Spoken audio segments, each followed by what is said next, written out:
ദൈവത്തിൻ്റെ പരിശുദ്ധ നാമം വാഴ്ത്തപ്പെടുമാറാകട്ടെ. To reach the unreached Eden TV ഒരുക്കുന്ന ശാബത്ത് സ്കൂൾ ലെസൺ സ്റ്റഡിയിലേക്ക് എല്ലാ പ്രിയപ്പെട്ട ദൈവമക്കളെയും വീണ്ടും വരുന്ന ക്രിസ്തുവിൻ്റെ നാമത്തിൽ ഹൃദ്യമായി സ്വാഗതം ചെയ്യുന്നു. ഈ ക്വാർട്ടറിൽ നമ്മൾ പഠിച്ചുകൊണ്ടിരിക്കുന്നത് സങ്കീർത്തന പുസ്തകത്തെ ആസ്പദമാക്കിയാണ്. അതിൽ 12ാമത്തെ പാഠമാണ് നമുക്കിന്ന് പഠിക്കുവാനുള്ളത്.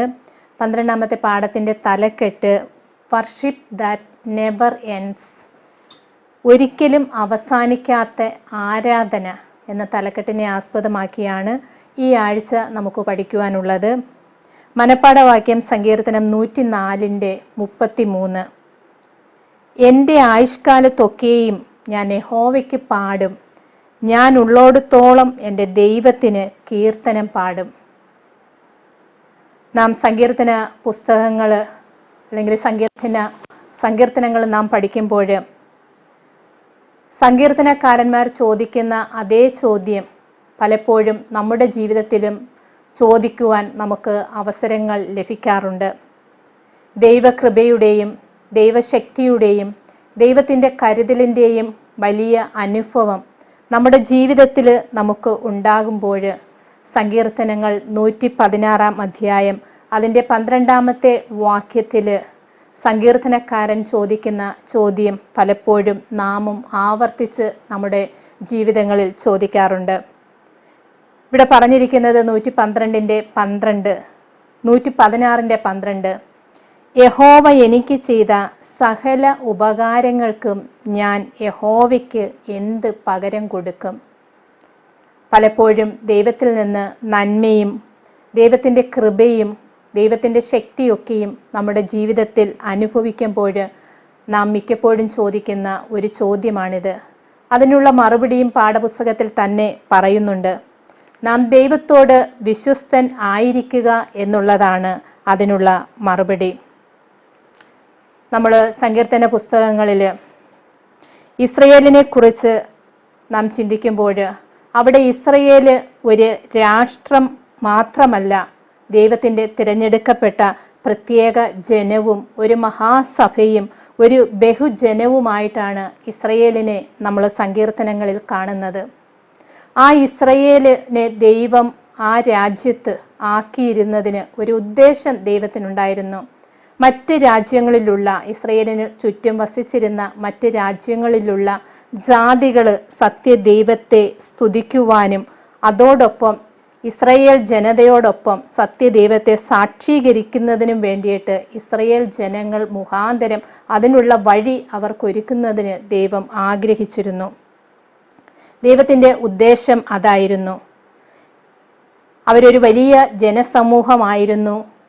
അത് ഇസ്രായേൽ എന്നത് ഒരു രാഷ്ട്രമായിരുന്നു. ഇസ്രായേൽ ഒരു ജനതയായിരുന്നു. എന്നാൽ ദൈവത്തെക്കുറിച്ചുള്ള അവരുടെ ഉദ്ദേശം മറ്റുള്ളവർ ജാതികളായിരിക്കുന്നവർ ഇസ്രയേൽ മുഖാന്തരം സത്യദൈവത്തെ അറിയുവാനും സത്യദൈവത്തെ ആരാധിക്കുവാനും സത്യദൈവത്തെ മഹത്വപ്പെടുത്തുവാനും ദൈവം ആഗ്രഹിച്ചിരുന്നു. അവരൊരു വലിയ ജനസമൂഹമായിട്ടാണ് ആരാധനയിൽ പങ്കെടുത്തിരുന്നത്. കാരണം നമ്മുടെ തലക്കെട്ട് തന്നെ ഒരിക്കലും അവസാനിക്കാത്ത ആരാധന എന്നുള്ളതാണ്. ദൈവത്തെ തൻ്റെ സഭയിൽ സ്തുതിക്കുക എന്നത് ആദർശപരമായ ഒരു ആരാധനയായി കരുതപ്പെട്ടിരുന്നു. ഒരു സമൂഹമായിട്ട് ദൈവത്തെ സ്തുതിക്കുമ്പോൾ ആരാധിക്കുമ്പോൾ വ്യക്തിപരമായ ആരാധനയ്ക്ക് അവിടെ പ്രാധാന്യം ഇല്ല എന്ന് അർത്ഥം വരുന്നില്ല. എന്നാൽ വ്യക്തിപരമായിട്ട് നാം ദൈവത്തോട് അടുക്കുമ്പോൾ നമ്മുടെ ജീവിതത്തിൽ പുതിയ ഒരു അനുഭവം ഉണ്ടായിട്ട് നാം സ്തുതിയോടുകൂടി സമൂഹമായിട്ട് ദൈവത്തെ ആരാധിച്ച് ദൈവത്തെ മഹത്വപ്പെടുത്തുന്ന അനുഭവം നമ്മുടെ ജീവിതങ്ങളിൽ ലഭ്യമാകും. കാരണം സമൂഹമായിട്ട് ദൈവവുമായിട്ട് അടുത്തു വരുമ്പോൾ അത് വളരെ നല്ല ഒരു അനുഭവം നമ്മുടെ ജീവിതത്തിൽ നമുക്ക് നൽകുകയും ആ സമൂഹ ആരാധന അതിൻ്റെ സമ്പൂർണ്ണ സാധ്യതകളെ, വ്യക്തിബന്ധത്തിൻ്റെ സമ്പൂർണ്ണ സാധ്യതകളെ വികസിപ്പിക്കുകയും ചെയ്യും. ആരാധന സമൂഹം അല്ലെങ്കിൽ ദൈവത്തിൻ്റെ സഭ എന്ന് പറയുന്നത് നേരുള്ളവരുടെ സംഘമാണ് എന്ന് സങ്കീർത്തനം 111-ാം അധ്യായം അതിൻ്റെ 1-ാമത്തെ വാക്യത്തിൽ നമ്മൾ കാണുന്നു. അതുപോലെ തന്നെ സങ്കീർത്തനങ്ങളിൽ പറയുന്നു, ഹൃദയ പരമാർത്ഥികൾ ദൈവത്തെ അറിയുന്ന ഒരു സ്ഥലമാണ് ദൈവത്തിൻ്റെ ആരാധനാ സ്ഥലം. സങ്കീർത്തനം 36:10 അത് രേഖപ്പെടുത്തിയിരിക്കുന്നു. അതുപോലെ തന്നെ ദൈവം നീതിമാന്മാരെ, നിഷ്കളങ്കന്മാരെ അറിയുന്നു. അതുപോലെ നിഷ്കളങ്കന്മാര് ദൈവത്തെ അറിയുകയും ചെയ്യുന്നു. ഒരിക്കലും അവസാനിക്കാത്ത ആരാധന എന്ന് പറയുന്നത് നാം മറ്റുള്ളവരുടെ മുൻപിൽ നമ്മുടെ ആരാധന ഒരു സാക്ഷ്യമായിരിക്കുവാൻ ദൈവം ഇസ്രയേൽ ജനങ്ങളെക്കുറിച്ചും ആഗ്രഹിച്ചു. അതുപോലെ തന്നെ ഇന്ന് ദൈവത്തിൻ്റെ മക്കളായിരിക്കുന്ന നമ്മെക്കുറിച്ചും ദൈവം അത് തന്നെ ആഗ്രഹിക്കുന്നു. കാരണം ഒരിക്കലും അവസാനിക്കാത്ത ഒരു ആരാധനയുടെ ഭാഗമായിട്ട് നാം നിലനിൽക്കുമ്പോൾ നമുക്ക് ദൈവത്തെ പാടുവാനും സ്തുതിക്കുവാനും മഹത്വപ്പെടുത്തുവാനും ദൈവസന്നിധിയിൽ സ്തുതി കരയേറ്റുവാനും ദൈവം എനിക്ക് ചെയ്ത സകല ഉപകാരങ്ങൾക്കും ഞാൻ എന്ത് ദൈവത്തിന് പകരം കൊടുക്കും എന്ന് ചോദിക്കുവാനും അതുപോലെ തന്നെ ദൈവത്തിൻ്റെ സന്നിധിയിൽ വിശ്വസ്തയോടെ നിലനിൽക്കുവാനും ആരാധന അനുഭവങ്ങൾ നമ്മെ ശക്തരാക്കുകയും നമ്മെ ബലപ്പെടുത്തുകയും ചെയ്യും. ഈ ആഴ്ചത്തെ പാഠം ആരാധന ഒരിക്കലും അവസാനിക്കാത്ത ദൈവത്തിൻ്റെ ആരാധനയെക്കുറിച്ച് കൂടുതലായിട്ട് പഠിച്ച് ഈ വിശുദ്ധ ശബദനായിട്ട് ഒരുങ്ങുവാൻ വലിയവനാകുന്ന ദൈവം നമ്മെ അനുഗ്രഹിക്കുമാറാകട്ടെ.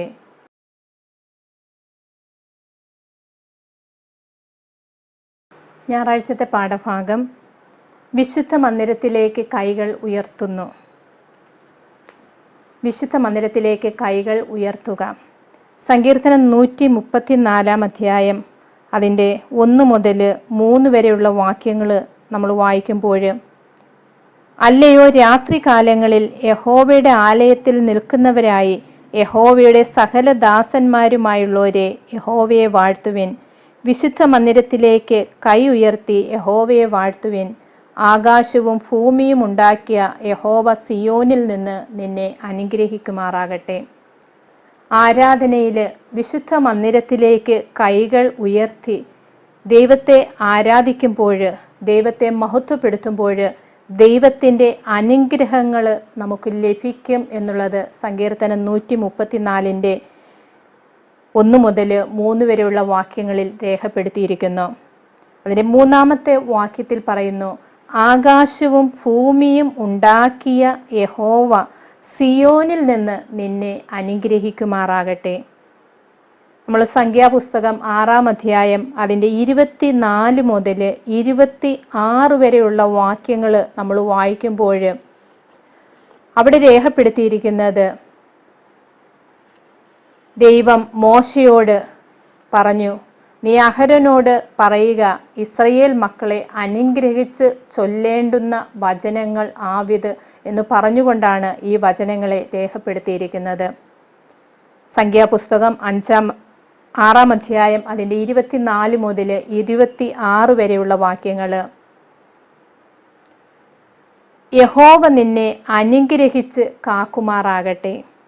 യഹോവ തിരുമുഖം നിന്റെ മേൽ പ്രകാശിപ്പിച്ച് നിന്നോട് കൃപയുള്ളവനാകട്ടെ. യഹോവ തിരുമുഖം നിന്റെ മേൽ ഉയർത്തി നിനക്ക് സമാധാനം നൽകുമാറാകട്ടെ. യഹോവയെ സ്തുതിക്കുവിൻ, യഹോവയുടെ ദാസന്മാരെ സ്തുതിക്കുവിൻ. യഹോവയുടെ നാമം വാഴ്ത്തപ്പെടുമാറാകട്ടെ ഇന്നു മുതൽ എന്നേക്കും. ദൈവത്തെ ആരാധിക്കുമ്പോൾ, ദൈവത്തെ മഹത്വപ്പെടുത്തുമ്പോൾ ദൈവത്തിൽ നിന്ന് അനുഗ്രഹം ലഭിക്കുന്ന ഒരു വചനമാണ് നമ്മളിവിടെ വായിച്ചു കേട്ടത്. എപ്രകാരം ദൈവത്തിൻ്റെ ജനത്തെ അനുഗ്രഹിക്കണമെന്ന് പുരോഹിതനായിരുന്ന അഹരോനോട് മോശ മുഖാന്തരം ദൈവം അരുളി ചെയ്ത വാക്യങ്ങളാണ് നമ്മൾ വായിച്ച് കേട്ടത്. ദൈവവും ഇസ്രയേലുമായുള്ള ബന്ധത്തിൻ്റെ നേട്ടവും അടിസ്ഥാന തത്വവുമായി ആരാധന അനുഗ്രഹങ്ങളെ സങ്കീർത്തനം 134 ഉയർത്തിക്കാട്ടുന്നു. 134-ാം സങ്കീർത്തനത്തിലും നമ്മൾ 3 വാക്യങ്ങൾ നമ്മൾ വായിച്ചു. അതുപോലെ തന്നെ അതേ അനുഗ്രഹങ്ങളെ ഉൾക്കൊള്ളുന്ന വാക്യങ്ങളാണ് സംഖ്യാപുസ്തകം 6-ാം അധ്യായം അതിൻ്റെ 24 മുതൽ 26 വരെയുള്ള വാക്യങ്ങളിൽ നാം വായിച്ചു കേട്ടത്. ദൈവം ആകാശത്തെയും ഭൂമിയെയും ഉണ്ടാക്കിയ ദൈവമാണ്. ആ ദൈവത്തെ നാം ആരാധിക്കുമ്പോൾ, ആ ദൈവത്തെ നാം മഹത്വപ്പെടുത്തുമ്പോൾ ദൈവം എപ്രകാരമാണ് തൻ്റെ ജനത്തെ അനുഗ്രഹിക്കുന്നത് എന്ന് സങ്കീർത്തനം 134 അതുപോലെ തന്നെ സംഖ്യാപുസ്തകം 6-ാം അധ്യായം അതിൻ്റെ 24 മുതൽ 26 വരെയുള്ള വാക്യങ്ങളും നമുക്ക് കാണിച്ചു തരുന്നു. നമ്മൾ ദൈവത്തെ വാഴ്ത്തുമ്പോഴും നമ്മൾ ദൈവത്തെ സ്തുതിക്കുമ്പോഴും ദൈവം നമ്മെ അനുഗ്രഹിക്കുകയും ദൈവം നമ്മെ ബലപ്പെടുത്തുകയും ദൈവം നമ്മെ ശക്തിപ്പെടുത്തുകയും ചെയ്യുന്നു എന്ന് തിരുവചന ഭാഗങ്ങൾ നമ്മെ ഓർമ്മിപ്പിക്കുന്നു. നമ്മൾ സങ്കീർത്തനം 18-ാം അധ്യായം അതിൻ്റെ 1-ാമത്തെ വാക്യവും അതുപോലെ തന്നെ 36-ാം അധ്യായം 1, 113-ാം അധ്യായം 1-2, 134-ന്റെ 1-2, 135-ന്റെ 1-2 ഈ ഭാഗങ്ങളിലെല്ലാം ആരാധനകർ എപ്രകാരമാണ് ദൈവത്തെ ആരാധിക്കുന്നത്, ദൈവത്തെ സ്തുതിക്കുന്നത് എന്നുള്ളതാണ്. നമ്മൾ 18-ാം സങ്കീർത്തനം അതിൻ്റെ 1-ാമത്തെ വാക്യം നമ്മൾ വായിക്കുമ്പോൾ, എൻ്റെ ബലമായ യഹോവയെ ഞാൻ നിന്നെ സ്നേഹിക്കുന്നു. ദൈവത്തെ അവർ എപ്രകാരമാണ് മഹത്വപ്പെടുത്തുന്നത്. അതുപോലെ തന്നെ 36-ന്റെ 1-ാമത്തെ വാക്യത്തിൽ പറയുന്നു, ദുഷ്ടന് തൻ്റെ ഹൃദയത്തിൽ പാപോദ്ദേശമുണ്ട്, അവൻ്റെ ദൃഷ്ടിയിൽ ദൈവഭയമില്ല. അപ്പോൾ ദൈവത്തെ തൻ്റെ ബലമായും തൻ്റെ ആശ്രയമായും ദൈവത്തെ നമ്മൾ കാണുകയും ദൈവത്തെ നമ്മൾ ആരാധിക്കുകയും ചെയ്യുമ്പോൾ ദൈവത്തിൽ നിന്ന് അനുഗ്രഹങ്ങൾ നമുക്ക് ലഭിക്കും എന്നുള്ളത് സങ്കീർത്തനക്കാരന്മാർ മനസ്സിലാക്കിയിരുന്നു. അതുപോലെ തന്നെ അതേ അനുഗ്രഹങ്ങളും അതേ ബലവും അതേ ശക്തിയും ഇന്നും ദൈവത്തിൽ നിന്ന് നമുക്ക് ലഭിക്കും എന്നുള്ളത് ആ സങ്കീർത്തനക്കാരന്മാരുടെ അനുഭവങ്ങളിൽ കൂടെ ദൈവം നമ്മെ പഠിപ്പിക്കുന്നു. ഇവിടെ നമ്മൾ 1 ദിനവൃത്താന്തം 9-ാം അധ്യായം അതിൻ്റെ 23 മുതൽ 27 വരെയുള്ള വാക്യങ്ങളിൽ ദൈവത്തിൻ്റെ ദാസന്മാരായിട്ടാണ് പലപ്പോഴും സങ്കീർത്തനങ്ങൾ ആരാധകരെ ചിത്രീകരിച്ചിരുന്നത്. നമ്മൾ ഈ 1 ദിനവൃത്താന്തം 9-ാം അധ്യായം അതിൻ്റെ 23 മുതൽ 27 വരെയുള്ള വാക്യങ്ങളിൽ രാത്രി കാലങ്ങളിലും ദൈവത്തിൻ്റെ ആലയത്തിൽ കാവൽക്കാരായിട്ട് ദൈവത്തിൻ്റെ ആലയത്തിൻ്റെ ശുശ്രൂഷകാരന്മാരായിട്ട് ലേവ്യരിലെ പുരോഹിതന്മാരും അതുപോലെ തന്നെ ലേവ്യരും പാർത്തിരുന്നതായിട്ട് 1 ദിനവൃത്താന്തം 9-ാം അധ്യായം അതിൻ്റെ 23 മുതൽ 27 വരെയുള്ള വാക്യങ്ങളിൽ കാണിക്കുന്നു. അവർ ദൈവത്തെ രാപ്പകൽ സ്തുതിക്കുന്ന ഒരു ലേവ്യ ഗായകരോ ലേവ്യ ഗോത്രത്തിൽപ്പെട്ട മറ്റ് ജോലികൾ ഏൽപ്പിക്കപ്പെട്ടിരുന്നവരോ ആ ആലയത്തിന് ദൈവത്തിൻ്റെ കൂടാരത്തിന് ശുശ്രൂഷകരായിട്ട് പാർത്തിരുന്നു എന്നുള്ളത് നമുക്ക് തിരുവചനത്തിൽ കൂടെ നമ്മൾ പഠിക്കുന്നു. അപ്പോൾ ഇസ്രായേലിൻ്റെ ദൈവത്തെ അല്ലെങ്കിൽ ഇസ്രായേലിൽ അദർശനായ ദൈവത്തെ ആരാധിച്ചിരുന്നതിനാൽ ആ ദൈവത്തെ യാതൊരു വിഗ്രഹത്തോടും സാദൃശ്യപ്പെടുത്തുവാൻ കഴിയുമായിരുന്നില്ല. കാരണം ദൈവമാണ് ആകാശത്തെയും ഭൂമിയെയും സൃഷ്ടിച്ചത്. ആ ദൈവം തന്നെ തൻ്റെ ജനത്തോട് ആവശ്യപ്പെട്ടു. മോശ മുഖാന്തരം ദൈവം പറഞ്ഞു, നിങ്ങളുടെ ഇടയിൽ ഞാൻ വസിക്കേണ്ടതിന് നിങ്ങൾ എനിക്കൊരു വിശുദ്ധ മന്ദിരം നിർമ്മിക്കണം എന്നുള്ളത് ദൈവം അവരോട് ആവശ്യപ്പെട്ട ഒരു കാര്യമായിരുന്നു. ആ വിശുദ്ധ മന്ദിരത്തിൽ ദൈവത്തിൻ്റെ സാന്നിധ്യമുണ്ടായിരുന്നു. പഴയ നിയമകാലത്തൊക്കെയും ദൈവത്തെ ആരാധിക്കുന്നതിനും ദൈവത്തെ മഹത്വപ്പെടുത്തുന്നതിനും ദൈവത്തിൻ്റെ മക്കൾ കടന്നു വരുമ്പോൾ അവർക്ക് അനുഗ്രഹവും അവർക്ക് നന്മയും പകരുവാൻ ദൈവം എപ്പോഴും ഒരുക്കമുള്ളവനായിട്ട് ദൈവത്തിൻ്റെ സാമീപ്യം ആലയത്തിൽ അവർക്ക് ദർശിക്കുവാനും ആലയത്തിൽ കൂടെ അവർക്ക് അനുഭവപ്പെട്ടിരുന്നു എന്ന് നമ്മൾ പഠിക്കുന്നു. ഇവിടെ ദൈവത്തിൻ്റെ പാപികളായ മനുഷ്യർക്ക് അവരുടെ വിശുദ്ധനായ രാജാവിനെ സമീപിക്കുവാൻ അനുയോജ്യമായ അന്തരീക്ഷം ദേവാലയത്തിൽ ഉണ്ടായിരുന്നു എന്നുള്ളതാണ്. ദൈവം തന്നെ ആവിഷ്കരിച്ച ഈ അഭിമുഖം ദൈവത്തിൻ്റെ തന്നെ ചട്ടങ്ങളും വിധികളും കൊണ്ട് ക്രമീകൃതം ആയിരുന്നു. അപ്പോൾ ദൈവം തന്നെയാണ് അവരോട് അല്ലെങ്കിൽ പഴയ നിയമ കാലഘട്ടത്തിൽ മോശയോട് ആവശ്യപ്പെട്ടത്. ദൈവത്തിന് വസിക്കുവാൻ ഒരു വിശുദ്ധ മന്ദിരം പണിയണം എന്ന് ദൈവം തന്നെ ആവശ്യപ്പെട്ടു. അതിൻ്റെ ചട്ടങ്ങളും അത് എപ്രകാരമാണ് പണിയേണ്ടത്, അതിലെന്തൊക്കെ ശുശ്രൂഷകളാണ് നടക്കേണ്ടത്, എല്ലാ കാര്യങ്ങളും ദൈവം തന്നെ അവർക്ക് നിർദ്ദേശങ്ങളും അതിനുള്ള ക്രമീകരണങ്ങളും ദൈവം തന്നെ ഒരുക്കിയിരുന്നു എന്നുള്ളത് നമ്മൾ മനസ്സിലാക്കുക. അപ്പോൾ വിശുദ്ധ മന്ദിരത്തിലേക്ക് കൈകൾ ഉയർത്തുക എന്ന് പറയുമ്പോൾ ദൈവം വസിക്കുന്ന സ്ഥലമാണ് വിശുദ്ധ മന്ദിരം എന്നുള്ളത് നമുക്ക് അറിയാവുന്ന കാര്യമാണ്. ഇവിടെ 1 പത്രോസ് എഴുതിയ ലേഖനം 2-ാം അധ്യായം അതിൻ്റെ 4-5 വാക്യങ്ങളിൽ കർത്താവായ യേശു ക്രിസ്തുവിനെ കുറിച്ച് അവിടെ പറയുന്നുണ്ട്. കാരണം നമുക്കറിയാം പഴയ വിശുദ്ധ മന്ദിരം അല്ലെങ്കിൽ ദൈവം നിർമ്മിക്കുവാൻ ആവശ്യപ്പെട്ട സമാഗമന കൂടാര ശുശ്രൂഷയിൽ കർത്താവായ യേശു ക്രിസ്തുവിനെയാണ് ആ ശുശ്രൂഷ എല്ലാം ചൂണ്ടിക്കാണിച്ചിരുന്നത്. ആ കർത്താവായ യേശു ക്രിസ്തുവിനെ കുറിച്ച് 1 പത്രോസ് 2-ാം അധ്യായം 4-5 വാക്യങ്ങളിൽ പറയുന്നത്, മനുഷ്യരാൽ തള്ളപ്പെട്ടതെങ്കിലും ദൈവസന്നിധിയിൽ ശ്രേഷ്ഠവും മാന്യവുമായ ജീവനുള്ള കല്ലായ അവിടുത്തെ അടുക്കൽ വന്നിട്ട് നിങ്ങളും ജീവനുള്ള കല്ലുകൾ എന്ന പോലെ ആത്മീയ ഗൃഹമായി യേശുക്രിസ്തു മുഖാന്തരം ദൈവത്തിന് പ്രസാദമുള്ള ആത്മീയ യാഗം അർപ്പിക്കുവാൻ തക്ക വിശുദ്ധ പുരോഹിത വർഗം ആകേണ്ടതിന് പണിയപ്പെടുന്നു. അപ്പോൾ കർത്താവായ യേശു ക്രിസ്തുവിനെ ചൂണ്ടിക്കാണിച്ച വിശുദ്ധ മന്ദിരത്തിലെ ശുശ്രൂഷകൾ എത്രമാത്രം വിശുദ്ധവും പരിശുദ്ധവും ആയിരുന്നു എന്നുള്ളത്, ആ വിശുദ്ധ മന്ദിരം എന്ന് പറയുന്നത് ദൈവം വസിക്കുന്ന സ്ഥലമായിരുന്നു. ആ വിശുദ്ധ മന്ദിരത്തിലേക്ക് കൈകൾ ഉയർത്തി ദൈവത്തെ നാം ആരാധിക്കുമ്പോഴും മഹത്വപ്പെടുത്തുമ്പോഴും ദൈവത്തിൽ നിന്ന് അനുഗ്രഹങ്ങൾ പ്രാപിക്കുമെന്ന് സങ്കീർത്തന പുസ്തകങ്ങളിലും പഴയ നിയമ പുസ്തകമായ സംഖ്യാപുസ്തകത്തിലും രേഖപ്പെടുത്തിയിരിക്കുന്നു. എന്നാൽ ആ കർത്താവായ യേശു ക്രിസ്തു ഈ ഭൂമിയിൽ വന്നപ്പോൾ കർത്താവായ യേശു ക്രിസ്തുവിന് എന്താണ് സംഭവിച്ചത്? മനുഷ്യരാൽ തള്ളപ്പെട്ടു എങ്കിലും ദൈവസന്നിധിയിൽ കർത്താവായ യേശു ക്രിസ്തു ശ്രേഷ്ഠവും മാന്യവുമായ ജീവനുള്ള കല്ലായിരുന്നു. ആ ജീവനുള്ള കല്ലിൻ്റെ അടുക്കൽ വന്നിട്ട് നമ്മളും ജീവനുള്ള കല്ലുകൾ എന്ന പോലെ ആത്മീക ഗൃഹമായി പണിയപ്പെടുവാൻ യേശു ക്രിസ്തു മുഖാന്തരം ദൈവത്തിന് പ്രസാദമുള്ള ആത്മീയ യാഗം അർപ്പിക്കുവാൻ തക്ക വിശുദ്ധ പുരോഹിത വർഗം ആകേണ്ടതിന് നാം പണിയപ്പെടണം എന്നുള്ളതാണ് 1 പത്രോസ് 2-ാം അധ്യായം അതിൻ്റെ 4-5 വാക്യങ്ങളിൽ പറയുന്നത്. സങ്കീർത്തന പുസ്തകങ്ങളിൽ കർത്താവായ യേശു ക്രിസ്തുവിനെ എപ്രകാരമാണോ കർത്താവായ യേശു ക്രിസ്തുവിനെ കുറിച്ച് പറഞ്ഞിരിക്കുന്നത് അതേ കാര്യങ്ങൾ പത്രോസ് എഴുതിയ ലേഖനം 2-ാം അധ്യായം 4-ലും 5-ലും പറയുന്നു. ദൈവം നമ്മുടെ സൃഷ്ടാവാണ്, ദൈവം നമ്മുടെ വീണ്ടെടുപ്പുകാരനാണ്, ആ ദൈവമാണ് ഈ ഭൂമിയും ആകാശവും സൃഷ്ടിച്ചത്. ആ ദൈവത്തിന് സ്തുതിയും സ്തോത്രവും അർപ്പിക്കുവാൻ ഒരു രാജകീയ വിശുദ്ധ പൗരോഹിത്യക്കാരായിട്ട് ദൈവം നമ്മെ തിരഞ്ഞെടുത്തിരിക്കുന്നു എന്നുള്ളത് പുതിയ നിയമ പുസ്തകത്തിൽ കൂടെ നമ്മെ ഓർമ്മിപ്പിക്കുന്നു. അതുപോലെ തന്നെ പഴയ നിയമ പുസ്തകങ്ങളിലും ഇത് തന്നെ നമുക്ക് പങ്കുവെച്ചു തരുന്നു. ഇവിടെ അവസാന ഭാഗത്ത് പറയുന്നത്, പുതിയ നിയമ വിശ്വാസികൾക്ക് ലോകത്തിന് സുവിശേഷം പങ്കുവയ്ക്കുവാൻ ഒരു പൗരോഹിത്യ ചുമതലയുണ്ട്. ഇത് നിർവഹിക്കാനുള്ള ഏറ്റവും ഫലപ്രദമായ മാർഗം എന്തൊക്കെയാണ്? അപ്പോഴും നമ്മൾ ദൈവത്തെ ആരാധിക്കുക, ദൈവത്തിൻ്റെ സന്നിധിയിൽ കടന്നു വന്ന് വിശുദ്ധിയോടെ, അതുപോലെ തന്നെ മറ്റ് ദൈവം എന്താണോ ഇസ്രയേൽ ജനത്തെ അവരെ ഒരു ജനസമൂഹമായി എടുത്തുകൊണ്ട് ദൈവത്തിൻ്റെ ഹൃദയത്തിലെ ആഗ്രഹം അല്ലെങ്കിൽ ദൈവത്തിൻ്റെ ഉദ്ദേശം എന്തായിരുന്നോ അത് തന്നെയാണ് ഇന്ന് നമുക്കുമുള്ള ചുമതല എന്ന് നാം ഓർത്തുകൊണ്ട് നാം ദൈവത്തിൻ്റെ സുവിശേഷം അല്ലെങ്കിൽ ദൈവത്തിൻ്റെ വേല, നാം പൗരോഹിത്യ വേല, നമ്മെ ഒരു രാജകീയ പുരോഹിത വർഗമായിട്ട് ദൈവം തിരഞ്ഞെടുത്തിരിക്കുന്നത് എന്ത് ഉത്തരവാദിത്വത്തോടു കൂടി ആണ് എന്നുള്ളത് നാം ഓർക്കുകയും അത് നിർവഹിക്കുവാനുള്ള ഏറ്റവും ഫലപ്രദമായ മാർഗം നമ്മുടെ ആരാധനകളിൽ നമ്മൾ എന്ത് ചെയ്യുക? നമ്മൾ ദൈവത്തെ സ്തുതിക്കുകയും ആരാധിക്കുകയും ചെയ്യുമ്പോൾ അത് നമ്മിൽ മാത്രം ഒതുങ്ങി നിൽക്കാതെ നാം മറ്റുള്ളവർക്ക് പകർന്നു കൊടുക്കുവാനുള്ള ഒരു ആഗ്രഹവും നമ്മുടെ ജീവിതത്തിൽ ഉണ്ടായിരിക്കണം എന്നുള്ളതാണ്.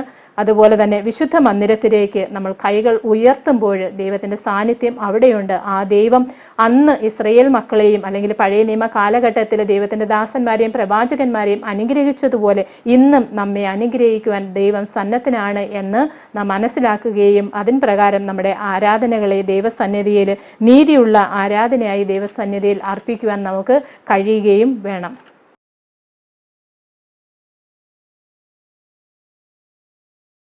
തിങ്കളാഴ്ചത്തെ പാഠഭാഗം, യഹോവയ്ക്കൊരു പുതിയ പാട്ടു പാടുവിൻ.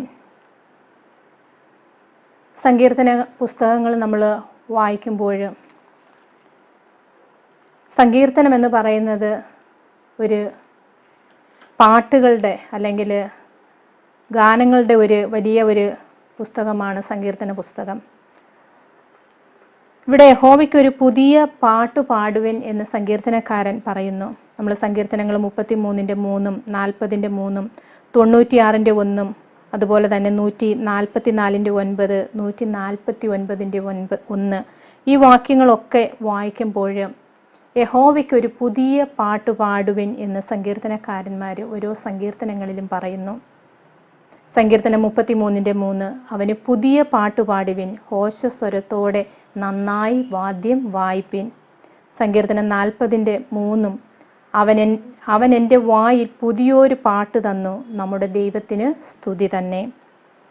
പ്രകാരം ഒരു പുതിയ പാട്ട് പാടുവാൻ എന്താകുന്നു കാരണം എന്ന് നമ്മൾ നോക്കുകയാണെങ്കിൽ നാം കണ്ടു, ദൈവം നമ്മുടെ സൃഷ്ടികർത്താവാണ്. ദൈവമാണ് ഈ ഭൂമിയെ ആകാശത്തെയും സൃഷ്ടിച്ചത്. ദൈവം ന്യായാധിപനാണ്. ദൈവത്തിൻ്റെ കൃപയും ദൈവത്തിൻ്റെ ശക്തിയും നമ്മെ ബലപ്പെടുത്തുകയും നമ്മെ അനുഗ്രഹിക്കുകയും ദൈവത്തിൻ്റെ ആ വലിയ മഹത്വവും ദൈവത്തിൻ്റെ ശക്തിയും ഒക്കെയും നാം രുചിച്ചറിയുകയും ചെയ്യുമ്പോൾ ദൈവത്തിൻ്റെ രക്ഷയിലും ദൈവത്തിൻ്റെ കരുതലിലുമുള്ള ആ ഒരു കൃതജ്ഞത ദൈവസന്നിധിയിൽ രേഖപ്പെടുത്തിക്കൊണ്ട് നമുക്ക് ദൈവത്തിന് പുതിയ പാട്ട് പാടുവാൻ നമുക്ക് സാധിക്കും. അപ്പോൾ ദൈവത്തിൻ്റെ സന്നിധിയിൽ ദൈവത്തിന് പുതിയ പുതിയ പാട്ടുകൾ നമുക്ക് പാടുവാൻ നമ്മെക്കൊണ്ട് സാധിക്കുന്നത് ദൈവത്തിൽ നിന്ന് നമുക്ക് അനുഗ്രഹങ്ങളും നമുക്ക് നന്മയും അനേകം അനുഭവങ്ങളും നമ്മുടെ ജീവിതത്തിൽ കടന്നു വരുമ്പോൾ അത് നല്ല നല്ല പാട്ടുകളായിട്ട് നമ്മൾ ദൈവത്തെ സ്തുതിക്കുകയും ദൈവത്തെ മഹത്വപ്പെടുത്തുകയും ചെയ്യും. സങ്കീർത്തന ഭാഗങ്ങൾ എഴുതിയ സങ്കീർത്തനക്കാരന്മാർ അവരുടെ ദൈവത്തിൽ നിന്നുള്ള കരുതലും ദൈവത്തിൽ നിന്നുള്ള ആശ്രയവുമൊക്കെ രുചിച്ചറിഞ്ഞുകൊണ്ട് എഴുതിയ സങ്കീർത്തന പാട്ടുകളാണ് നമ്മൾ പഠിച്ചുകൊണ്ടിരിക്കുന്നത്. അപ്രകാരം നമുക്കും ദൈവത്തിന് നല്ല പാട്ടുകൾ അല്ലെങ്കിൽ ഒരു പുതിയ പാട്ട് പാടുവാൻ നമുക്കും സാധിക്കും എന്നുള്ളതാണ്, ഒരു പുതിയ പാട്ട് പാടണം എന്നുള്ളതാണ് സങ്കീർത്തനങ്ങളിൽ കൂടെ നമുക്ക് മനസ്സിലാക്കുവാൻ സാധിക്കുന്നത്.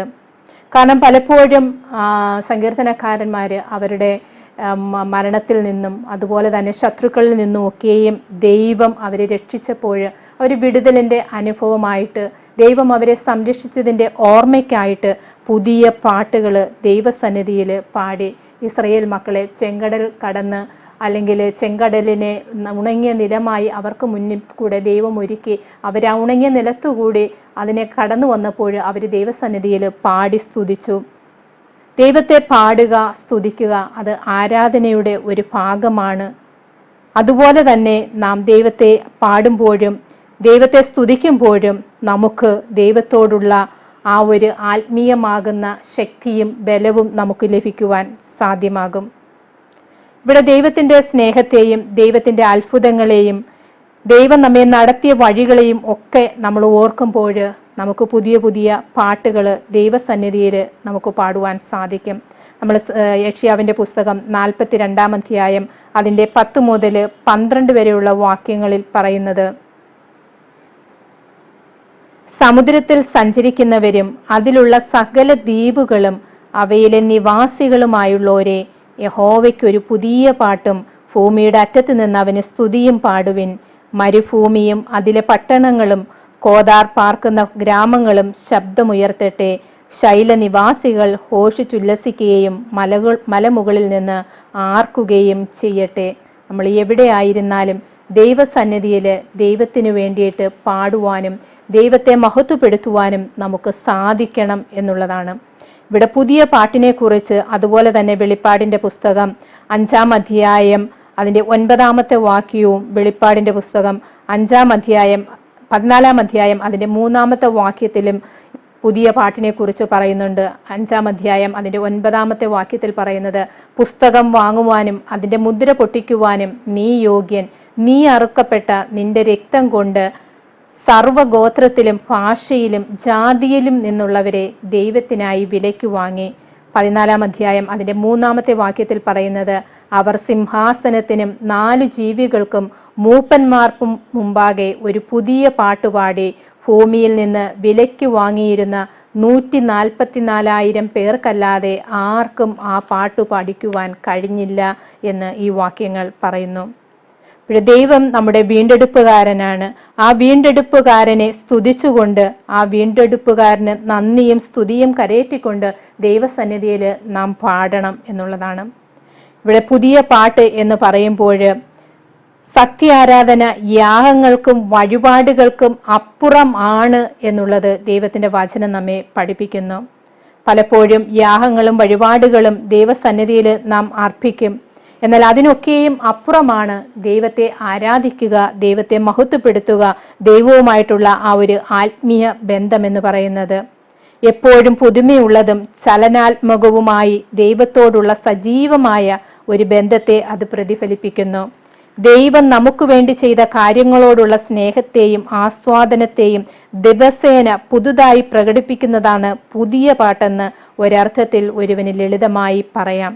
അപ്പോൾ പുതിയ പാട്ട് എന്ന് പറയുന്നത് ഓരോ അനുഭവങ്ങൾ നമ്മുടെ ജീവിതത്തിൽ വരുമ്പോൾ, അല്ലെങ്കിൽ ദൈവവുമായിട്ടുള്ള നമ്മുടെ സജീവമായ ബന്ധം, ദൈവം നമുക്ക് ചെയ്ത ഉപകാരങ്ങൾ, ദൈവത്തിന് നമ്മോടുള്ള സ്നേഹം, ഇതൊക്കെയും നമ്മൾ പുതുതായിട്ട് ദൈവസന്നിധിയിൽ പ്രകടിപ്പിക്കുന്നതാണ് പുതിയ പുതിയ പാട്ടുകൾ എന്ന് വേണമെങ്കിൽ നമുക്കൊരർത്ഥത്തിൽ പറയാം എന്ന് പാഠപുസ്തകത്തിൽ പറഞ്ഞിരിക്കുന്നു. അപ്പോൾ ദൈവത്തിൻ്റെ സന്നിധിയിൽ യഹോവയ്ക്ക് ഒരു പുതിയ പാട്ട് പാടി യഹോവയെ സ്തുതിക്കുക, അല്ലെങ്കിൽ ദൈവത്തെ മഹത്വപ്പെടുത്തുക, ദൈവത്തെ ആരാധിക്കുക എന്ന് പറയുന്നത് ദൈവത്തിൽ നിന്ന് അനുഗ്രഹങ്ങൾ നമുക്ക് ലഭിക്കുമ്പോൾ അത് ആ അനുഗ്രഹങ്ങൾക്ക് പുതിയ പാട്ടുകൾ പാടി നമ്മൾ ദൈവത്തെ ആരാധിക്കുകയും മഹത്വപ്പെടുത്തുകയും വേണം എന്നുള്ളതാണ്. കാരണം സങ്കീർത്തനക്കാരന്മാർ അവരെഴുതിയ ഓരോ സങ്കീർത്തനങ്ങളും അവരുടെ ജീവിതത്തിൽ ദൈവം ചെയ്ത നന്മകളെ ഓർത്തുകൊണ്ട് അവരെഴുതിയ സങ്കീർത്തനങ്ങളാണ്.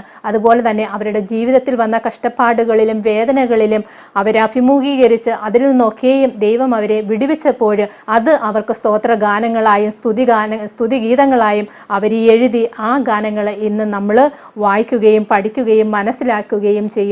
അതുപോലെ നമ്മുടെ ജീവിതത്തിലും അതേ അനുഭവങ്ങളും അതേ ആരാധനയും നമ്മുടെ ജീവിതത്തിൽ വരുമ്പോഴും നമ്മളും ദൈവത്തിന് വേണ്ടിയിട്ട് പുതിയ പുതിയ ഗാനങ്ങൾ പാടുകയും ദൈവത്തെ മഹത്വപ്പെടുത്തുകയും ചെയ്യുമ്പോൾ അത് ദൈവത്തിന് സ്തുതിയും നന്ദിയും കരയേറ്റുന്നതായിട്ട് ദൈവസന്നിധിയിൽ അത് കാണപ്പെടും എന്നുള്ളതാണ് ദൈവം നമ്മെക്കുറിച്ച് ആഗ്രഹിക്കുന്നത്. അപ്രകാരം ദൈവത്തിന് പാട്ട് പാടുവാനും ദൈവത്തെ മഹത്വപ്പെടുത്തുവാനും ദൈവത്തെ സ്തുതിക്കുവാനും ഇന്നും നമുക്ക് കഴിയണം. അന്ന് ദൈവത്തിൻ്റെ ദാസന്മാർ എപ്രകാരമാണോ ദൈവത്തെ ആരാധിക്കുകയും സ്തുതിക്കുകയും ദൈവത്തിന് വേണ്ടി പാടുകയും ദൈവത്തെ മഹത്വപ്പെടുത്തുകയും ചെയ്തത് അതുപോലെ ഇന്നും നമുക്ക് സാധിക്കണം എന്നുള്ളതാണ് ദൈവം നമ്മെ ഓരോരുത്തരെയും കുറിച്ച് ആഗ്രഹിക്കുന്നത്.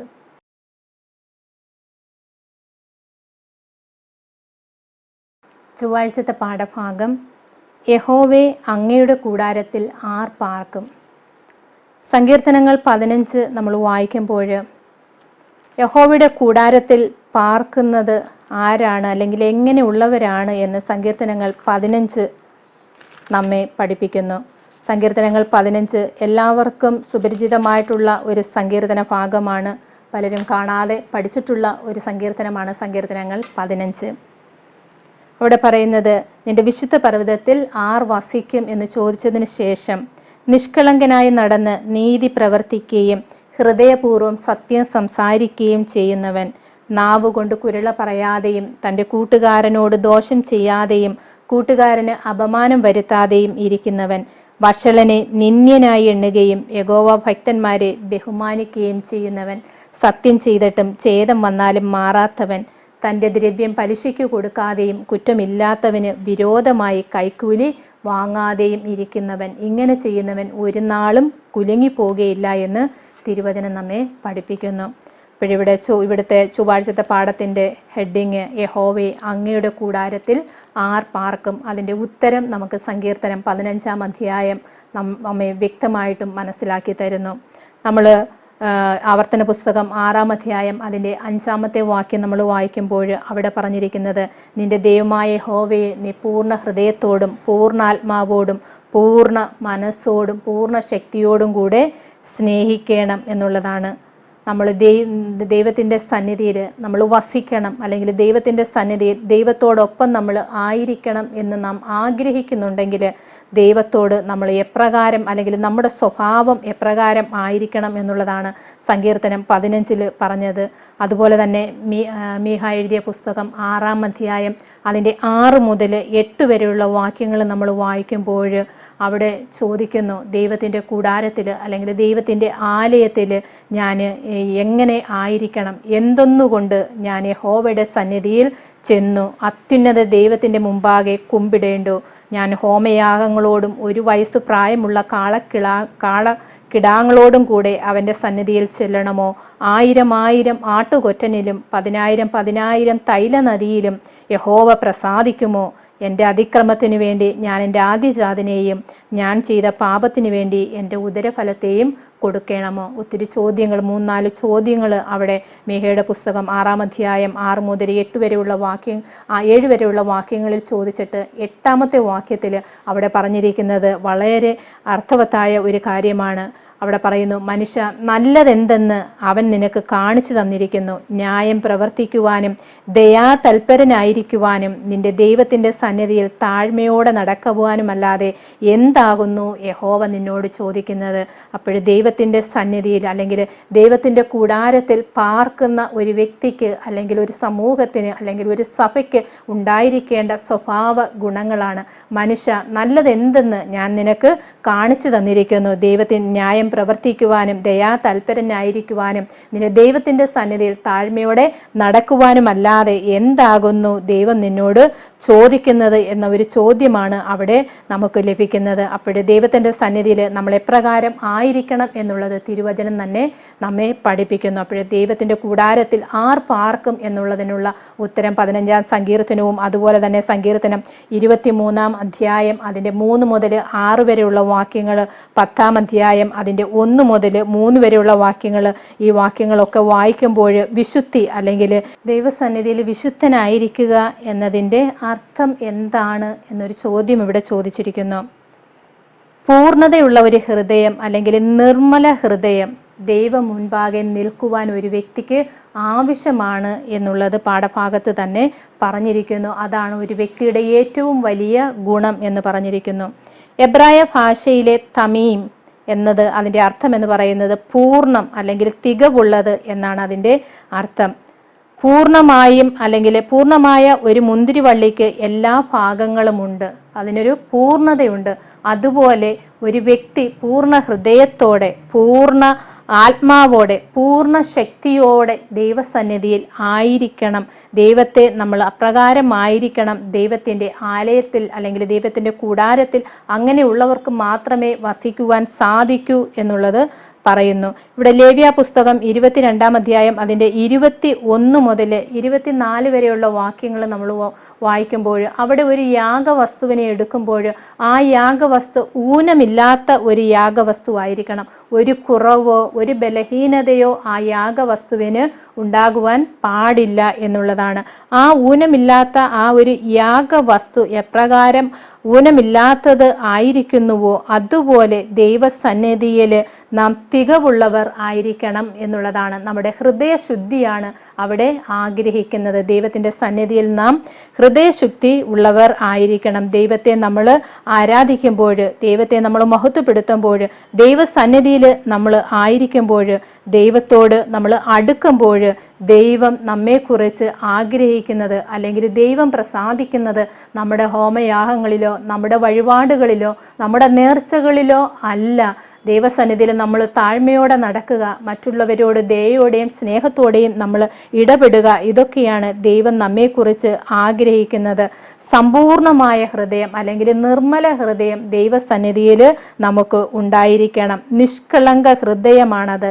അതായത് ഒരു കളങ്കവും ഇല്ലാത്ത, ദൈവത്തെ അന്വേഷിക്കുന്ന, ദൈവത്തിൻ്റെ പാപക്ഷമ കൊണ്ട് യഥാസ്ഥാനപ്പെട്ടിരിക്കുന്ന ഒരു ഹൃദയമായിരിക്കണം നമുക്ക് വേണ്ടത്. കാരണം നാം എല്ലാവരും പാപം ചെയ്ത് ദൈവ തേജസ് ഇല്ലാത്തവരായി തീർന്നതാണ്. നാം പാപം ചെയ്യുമ്പോൾ ദൈവസന്നിധിയിൽ നാം പാപക്ഷമയ്ക്ക് വേണ്ടിയിട്ട് യാചിച്ചുകൊണ്ട് ദൈവത്തിൽ നിന്ന് പാപക്ഷമ ലഭിച്ച് ആ പാപക്ഷമ നമ്മുടെ ഹൃദയത്തെ ദൈവത്തിൻ്റെ സന്നിധിയിൽ നിഷ്കളങ്കമായിട്ട് നമ്മൾ അതിനെ കൊണ്ടുവരികയും ആ നിഷ്കളങ്ക ഹൃദയത്തോടെ ദൈവസന്നിധിയിൽ നമ്മൾ ആയിരിക്കുകയും വേണം.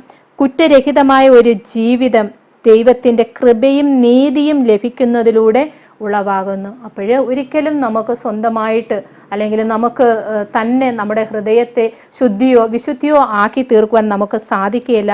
നമ്മുടെ ജീവിതത്തെ കളങ്കമില്ലാതെ ആക്കി തീർക്കുവാൻ നമുക്ക് സാധിക്കുകയില്ല. എന്നാൽ ദൈവത്തിൻ്റെ കൃപയും നീതിയും ദൈവം നമുക്ക് നൽകുമ്പോൾ നമുക്ക് കുറ്റരഹിതമായ ഒരു ജീവിതം ദൈവത്തിൻ്റെ കൃപയിൽ കൂടെയും നീതിയിൽ കൂടെയും നമുക്ക് ലഭിക്കുന്നതിന് സാധ്യമാകും.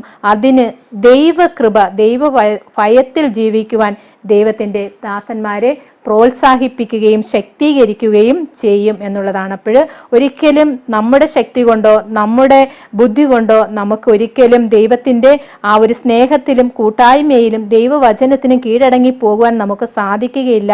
എന്നാൽ ദൈവകൃപ, ദൈവഭയത്തിൽ നമ്മൾ അനുസരിക്കുമ്പോൾ ദൈവവുമായിട്ട് അല്ലെങ്കിൽ നമുക്ക് മുറിഞ്ഞു പോകാത്ത അറ്റുപോകാത്ത ഒരു ബന്ധം നമുക്കുണ്ടാകുമ്പോൾ ദൈവവചനത്തിന് കീഴടങ്ങി നമ്മൾ ജീവിക്കുമ്പോൾ ദൈവത്തിൽ നിന്ന് കൃപ നമുക്ക് ലഭിക്കുകയും ആ കൃപ നമ്മെ ശക്തീകരിച്ച് നമ്മുടെ ഹൃദയത്തെയും നമ്മുടെ ജീവിതത്തെയും നമുക്ക് പൂർണ്ണ നിർമ്മലതയോടെ അല്ലെങ്കിൽ പൂർണ്ണ ഹൃദയശുദ്ധി ഉള്ളവരായിട്ട് നമുക്കതിനെ ആക്കി തീർക്കുവാൻ അല്ലെങ്കിൽ കൈവരിക്കുവാൻ നമുക്ക് സാധിക്കും എന്നുള്ളതാണ്.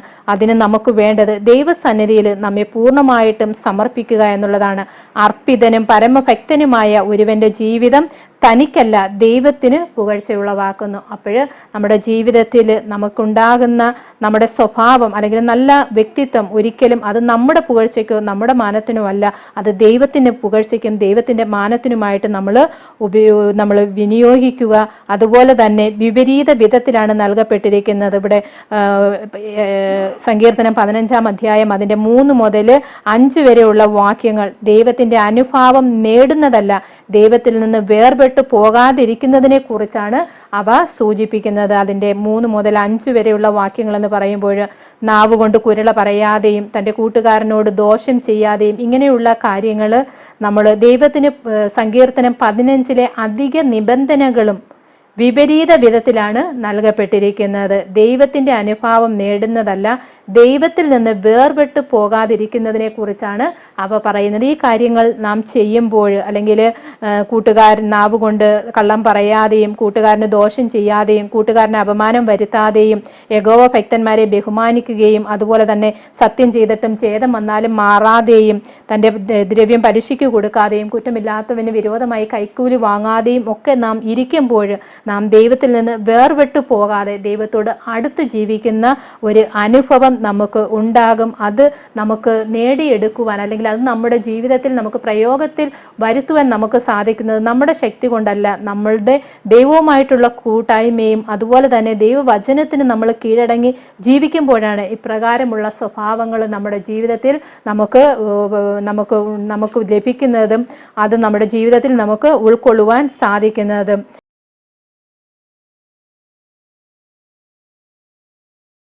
ബുധനാഴ്ചത്തെ പാഠഭാഗം ദൈവമഹത്വം ദേശങ്ങളിൽ പ്രസ്താവിക്കും. ദൈവത്തെ ആരാധിച്ച് മഹത്വപ്പെടുത്തുമ്പോൾ ദൈവം ഇസ്രായേൽ മക്കളെക്കുറിച്ച് ആഗ്രഹിച്ചത് അവർ മറ്റുള്ളവരുടെ മുൻപിൽ സത്യദൈവത്തെ സാക്ഷീകരിക്കുന്ന ഒരു സമൂഹമായിട്ട് നിലനിൽക്കണം എന്നുള്ളതാണ്. ഇവിടെ ഇന്ന് നമുക്ക് പഠിക്കുവാനുള്ള പാഠഭാഗത്തിൻ്റെ ഹെഡിങ് ദൈവമഹത്വം ദേശങ്ങളിൽ പ്രസ്താവിക്കും. സങ്കീർത്തനം 96 നമ്മൾ വായിക്കുമ്പോൾ ആരാധനയുടെ ഏതെല്ലാം വിവിധ കാര്യങ്ങളെയാണ് ഈ സങ്കീർത്തനം പറഞ്ഞു തരുന്നത്. നാം ആരാധനയെക്കുറിച്ച് നാം നോക്കുമ്പോൾ നാം ദൈവത്തെ പാടി മഹത്വപ്പെടുത്തണം എന്നുള്ളത് ആരാധനയുടെ ഒരു ഭാഗമാണ്. ആരാധനയിൽ പാട്ടുണ്ട്, ദൈവത്തെ പാടി മഹത്വപ്പെടുത്തുക. അതുപോലെ തന്നെ ദൈവനാമത്തെ സ്തുതിക്കുക, അതും ആരാധനയുടെ ഒരു ഭാഗമാണ്. അതുപോലെ ദൈവത്തിൻ്റെ നന്മയെയും മഹിമയെയും ഘോഷിക്കുക, ഇതും ആരാധനയുടെ ഒരു ഭാഗമാണ്. ദൈവാലയത്തിലേക്ക് കാഴ്ചകൾ കൊണ്ടുവരുന്നു, ഇതും ആരാധനയുടെ ഒരു ഭാഗമായിട്ടാണ് സങ്കീർത്തനം 96-ന്റെ 2, 3, 10 വാക്യങ്ങളിൽ കൂടെ നമ്മെ പഠിപ്പിക്കുന്നത്. എന്നാൽ ഇന്നത്തെ ഹെഡിങ്ങിൽ കൂടെ അത് മാത്രമല്ല ആരാധനയുടെ കാര്യങ്ങൾ എന്ന് എടുത്തു പറയുന്നു. ദൈവമഹത്വം മറ്റ് ദേശങ്ങളിൽ പ്രസ്താവിക്കുക, ഇതും ആരാധനയുടെ ഒരു ഭാഗമായിട്ടാണ് സങ്കീർത്തനം 96-ൽ കാണുന്നത്. കാരണം അതിനുള്ള കാര്യം എന്ന് പറയുന്നത് നമ്മൾ 96-ാം സങ്കീർത്തനം അതിൻ്റെ 4-ാമത്തെ വാക്യം നമ്മൾ വായിക്കുമ്പോൾ യഹോവ വലിയവനും സുസ്ഥിരനുമാകുന്നു.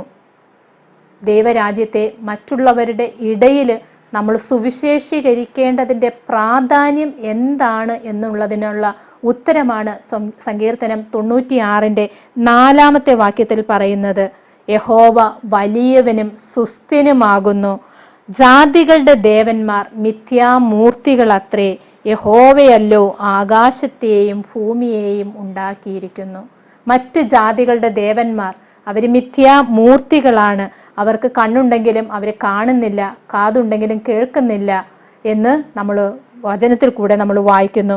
അപ്പോൾ ആ മറ്റ് ദേശങ്ങളിൽ ഉള്ളവരോട് ദൈവത്തിൻ്റെ ആ വലിയവനായ ദൈവത്തിൻ്റെ സ്തുതിയും സകല ദേവന്മാരെക്കാളിലും ഭയപ്പെടുവാൻ യോഗ്യനായ ദൈവത്തെ നമ്മൾ മറ്റുള്ള ദേശങ്ങളിൽ നമ്മൾ പ്രസ്താവിക്കണം എന്നുള്ളതാണ് സങ്കീർത്തനം 96 കൂടെ നമുക്ക് വ്യക്തമാക്കി തരുന്നത്.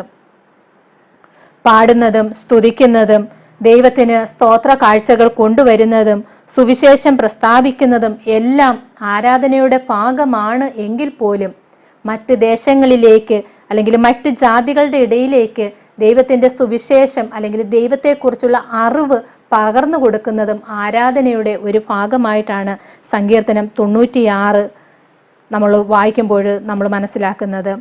കാരണം ഇവിടെ യഹോവ വലിയവനും സുസ്ഥ്യനും ആകുന്നു. സങ്കീർത്തനം 96:10. യഹോവ ഭൂമിയെ വിധിപ്പാൻ വരുന്നു. സങ്കീർത്തനം 96:13. അങ്ങനെ ദൈവജനവുമായി മറ്റുള്ളവരെയും കൂട്ടിച്ചേർക്കുന്നത്, ദൈവത്തിൻ്റെ ആരാധനയിൽ മറ്റുള്ളവരെയും കൂട്ടിച്ചേർക്കുന്നത് എപ്രകാരം ആണ് എന്നുള്ളത് സങ്കീർത്തനം 96 വളരെ വ്യക്തമായിട്ടും നമുക്ക് മനസ്സിലാക്കി തരുന്നു.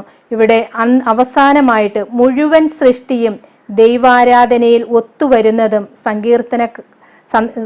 സുവിശേഷീകരണത്തിൻ്റെ സുപ്രധാനമായ ലക്ഷ്യമാണ് എന്ന് സങ്കീർത്തനം 96:11 മുതൽ 13 വരെയുള്ള വാക്യങ്ങൾ പറയുന്നു. ഇവിടെ സങ്കീർത്തനം 96 5, 10, 13 വാക്യങ്ങൾ നമ്മൾ വായിക്കുമ്പോൾ ദൈവം സൃഷ്ടാവും രാജാവും ന്യായാധിപതിയുമാണ് എന്ന് ഈ വാക്യങ്ങൾ എടുത്തു പറയുന്നു. നമ്മൾ ഈ വാക്യങ്ങളൊക്കെ നമ്മൾ നോക്കുമ്പോൾ ദൈവത്തെ നമ്മൾ ആരാധിക്കുന്നതിന് 3 പ്രധാന കാരണങ്ങൾ ഇവിടെ എടുത്തു പറയുന്നുണ്ട്. കാരണം ഒന്നാമത്തെ കാരണം എന്ന് പറയുന്നത് ദൈവം നമ്മുടെ സൃഷ്ടികർത്താവാണ്. മുൻകാലങ്ങളിൽ ദൈവം നമുക്ക് ചെയ്ത നന്മകളെ നമ്മുടെ സൃഷ്ടികർത്താവാണ് ദൈവം. ആ സൃഷ്ടികളായിരിക്കുന്ന നാം ആരാധിക്കണം, മഹത്വപ്പെടുത്തണം. നമ്മൾ വചനം നോക്കുമ്പോൾ ആകാശവും ഭൂമിയും നീരുറവയും ഉണ്ടാക്കിയ ദൈവത്തെ നമസ്കരിപ്പാനാണ് തിരുവചനം നമ്മെ പഠിപ്പിക്കുന്നത്. ഈ ഒന്നാമത്തെ കാര്യം എന്ന് പറയുന്നത് ദൈവം നമ്മുടെ സൃഷ്ടികർത്താവാണ്. അതുകൊണ്ട് ദൈവത്തെ നമ്മൾ ആരാധിച്ച് മഹത്വപ്പെടുത്തണം. അതുപോലെ രണ്ടാമത്തെ കാര്യം പറയുന്നത് ദൈവം ഇപ്പോഴും ഈ ലോകത്തെ പരിപാലിക്കുകയും നിലനിർത്തുകയും ചെയ്യുന്നു. അതുകൊണ്ട് നമ്മൾ ദൈവത്തെ ആരാധിച്ച് മഹത്വപ്പെടുത്തണം. മൂന്നാമത്തെ ദൈവത്തിൻ്റെ ഭാവി പ്രവർത്തികളെ അല്ലെങ്കിൽ കാലാന്ത്യ ന്യായവിധിയും പുതിയ ആകാശവും പുതിയ ഭൂമിയും ഒക്കെയും ദൈവം നമുക്ക് തരുവാൻ ആഗ്രഹിക്കുന്നു. അതുകൊണ്ട് മുൻപോട്ടുള്ള അല്ലെങ്കിൽ ഭാവിയിലെ ദൈവത്തിൻ്റെ വാഗ്ദത്തത്തെ ഓർത്ത് നമ്മൾ ദൈവത്തിന് ആരാധനയും സ്തുതിയും നമ്മൾ അർപ്പിക്കണം എന്നുള്ളതാണ്. അപ്പോൾ ഈ 96 സങ്കീർത്തനം നമ്മൾ പഠിക്കുമ്പോൾ ഈ സങ്കീർത്തനങ്ങളിൽ പറഞ്ഞിരിക്കുന്ന കാര്യങ്ങൾ നമുക്ക് വെളിപ്പാടിൻ്റെ പുസ്തകം 14 അധ്യായം 6 മുതൽ 12 വരെയുള്ള വാക്യങ്ങളിലും ഇതേ കാര്യങ്ങൾ എടുത്തു പറയുന്നത് നമുക്ക് മനസ്സിലാക്കി തരുന്നു. കാരണം നമുക്ക് എല്ലാവർക്കും സുപരിചിതമായിട്ടുള്ള ഒരു ഭാഗമാണ് വെളിപ്പാടിൻ്റെ പുസ്തകം 14 അധ്യായം 6 മുതൽ 12 വരെയുള്ള 3 ദൂതന്മാരുടെ ദൂതുകൾ. അപ്പോൾ ദൈവത്തെ നമ്മൾ എപ്രകാരം ആരാധിക്കണം, ദൈവത്തെ നമ്മൾ എപ്രകാരം സ്തുതിക്കണം, ദൈവത്തെ നമ്മൾ എപ്രകാരം ഭയപ്പെട്ട് ദൈവത്തിന് മഹത്വം കൊടുക്കണം, എന്തുകൊണ്ട് ദൈവത്തിന് മഹത്വം കൊടുക്കണം, ദൈവത്തിൻ്റെ ന്യായവിധിയുടെ നാഴിക വന്നിരിക്കുന്നു തുടങ്ങിയ കാര്യങ്ങളൊക്കെയും വെളിപ്പാടിൻ്റെ പുസ്തകം 14 അധ്യായം അതിൻ്റെ 6 മുതൽ 12 വരെയുള്ള വാക്യങ്ങളിൽ പറഞ്ഞിരിക്കുന്നു. അതേ കാര്യങ്ങൾ സങ്കീർത്തനങ്ങൾ 96 അധ്യായത്തിലും ദൈവം എങ്ങനെയുള്ള ദൈവമാണ്, ദൈവത്തെ നമ്മൾ എന്തുകൊണ്ട് ആരാധിക്കണം, ദൈവത്തെ നമ്മൾ എന്തുകൊണ്ട് മഹത്വപ്പെടുത്തണം, നമ്മൾ എന്തുകൊണ്ട് മറ്റ് ദേശങ്ങളിലേക്ക് അല്ലെങ്കിൽ മറ്റ് ജാതികളുടെ ഇടയിലേക്ക് ദൈവത്തെ സുവിശേഷീകരിക്കണം എന്നതിൻ്റെ പ്രാധാന്യം തുടങ്ങിയ കാര്യങ്ങളൊക്കെയും 96 സങ്കീർത്തനത്തിലും അതുപോലെ തന്നെ വെളിപ്പാടിൻ്റെ പുസ്തകം 14 അധ്യായം അതിൻ്റെ 6 മുതൽ 12 വരെയുള്ള വാക്യങ്ങളിലും പറഞ്ഞിരിക്കുന്നു. അപ്പോൾ ദൈവത്തെ നമ്മൾ വിശുദ്ധിയിലും വിറയലോടും കൂടെ ആരാധിക്കുവാൻ സങ്കീർത്തനങ്ങൾ നമ്മെ ഓർമ്മിപ്പിക്കുന്നു. അതുപോലെ തന്നെ ആരാധന നമ്മൾ ലഘുവായി കാണരുത്. കാരണം നിസ്സാരമായിട്ട് നമ്മൾ ആരാധനയെ കാണാതെ ആരാധനയെ അതിൻ്റെ പവിത്രതയോടുകൂടി കാണുവാൻ സങ്കീർത്തനങ്ങൾ 96:9 പറയുന്നു. സമാധാനത്തിൻ്റെയും നീതിയുടെയും ക്ഷേമത്തിൻ്റെയും ദൈവിക ജീവിതക്രമം പുനഃസ്ഥാപിക്കുക എന്നാണ് സങ്കീർത്തനങ്ങളിൽ പറയുന്നത്. അപ്പോൾ ദൈവത്തിൻ്റെ ന്യായവിധിയെ കാത്ത് സർവ്വലോകവും എങ്ങനെ ആനന്ദിക്കുന്നു. ആ ദൈവം നീതിയുള്ള ന്യായാധിപതി ആണ്. ആ ദൈവത്തിൻ്റെ സന്നിധിയിൽ മനുഷ്യരെ 2 കാര്യങ്ങളിൽ ദൈവവുമായിട്ട് വളരെയധികം അടുപ്പിക്കുന്നു. ആ 2 കാര്യങ്ങളിൽ ഒന്നാണ് ദൈവത്തെ വിശുദ്ധിയിലും വിറയലോടും കൂടി ദൈവത്തെ ആരാധിക്കുക. രണ്ടാമത്തെ കാര്യമെന്ന് പറയുന്നത് ആരാധനയെ ഒരിക്കലും നമ്മൾ ലഘുവായി കാണാതിരിക്കുക. അതിനെ നമ്മൾ ഭയഭക്തിയോടെ ഭക്തിയോടെ കണക്കാക്കി നമ്മൾ ആരാധനയിൽ പങ്കെടുക്കുക. അങ്ങനെ നമ്മൾ ദൈവത്തെ ആരാധിച്ച് മഹത്വപ്പെടുത്തുമ്പോൾ ദൈവത്തിൽ നിന്ന് നമുക്ക് അനുഗ്രഹങ്ങൾ ലഭിക്കുകയും മറ്റ് ദേശങ്ങളിലേക്ക് ദൈവത്തിൻ്റെ സുവിശേഷം നമുക്ക് എത്തിക്കുവാൻ സാധിക്കുകയും ചെയ്യുമെന്നുള്ളതാണ് ഈ 2 ഭാഗങ്ങളിലും, വെളിപ്പാടിൻ്റെ പുസ്തകത്തിലും അതുപോലെ തന്നെ സങ്കീർത്തനങ്ങൾ 96 പറയുന്നത്. നാം ഈ ലോകത്തോട് ഇക്കാലത്ത് പ്രസ്താവിക്കേണ്ട അടിസ്ഥാന സത്യങ്ങളെ എപ്രകാരം ഒരുപോലെ പ്രകടിപ്പിക്കുന്നു. 2 അധ്യായങ്ങളിൽ അല്ലെങ്കിൽ 2 സങ്കീർത്തന പുസ്തകങ്ങൾ 96 അധ്യായത്തിലും അതുപോലെ തന്നെ ഏറ്റവും അവസാനത്തെ പുസ്തകമായ വെളിപ്പാടിൻ്റെ പ്രവചന പുസ്തകത്തിലും ഒരേ കാര്യങ്ങൾ എടുത്തു പറഞ്ഞിരിക്കുന്നു. ദൈവത്തിൻ്റെ മഹത്വം മറ്റു ദേശങ്ങളിൽ, അവിടെ 14 അധ്യായം അതിൻ്റെ 6-ാമത്തെ വാക്യത്തിൽ പറയുന്ന സകല ജാതിയും ഗോത്രവും ഭാഷയും വംശവും ആയവരോട് അറിയിപ്പാൻ അവൻ്റെ പക്കൽ ഒരു നിത്യ സുവിശേഷം ഉണ്ടായിരുന്നു.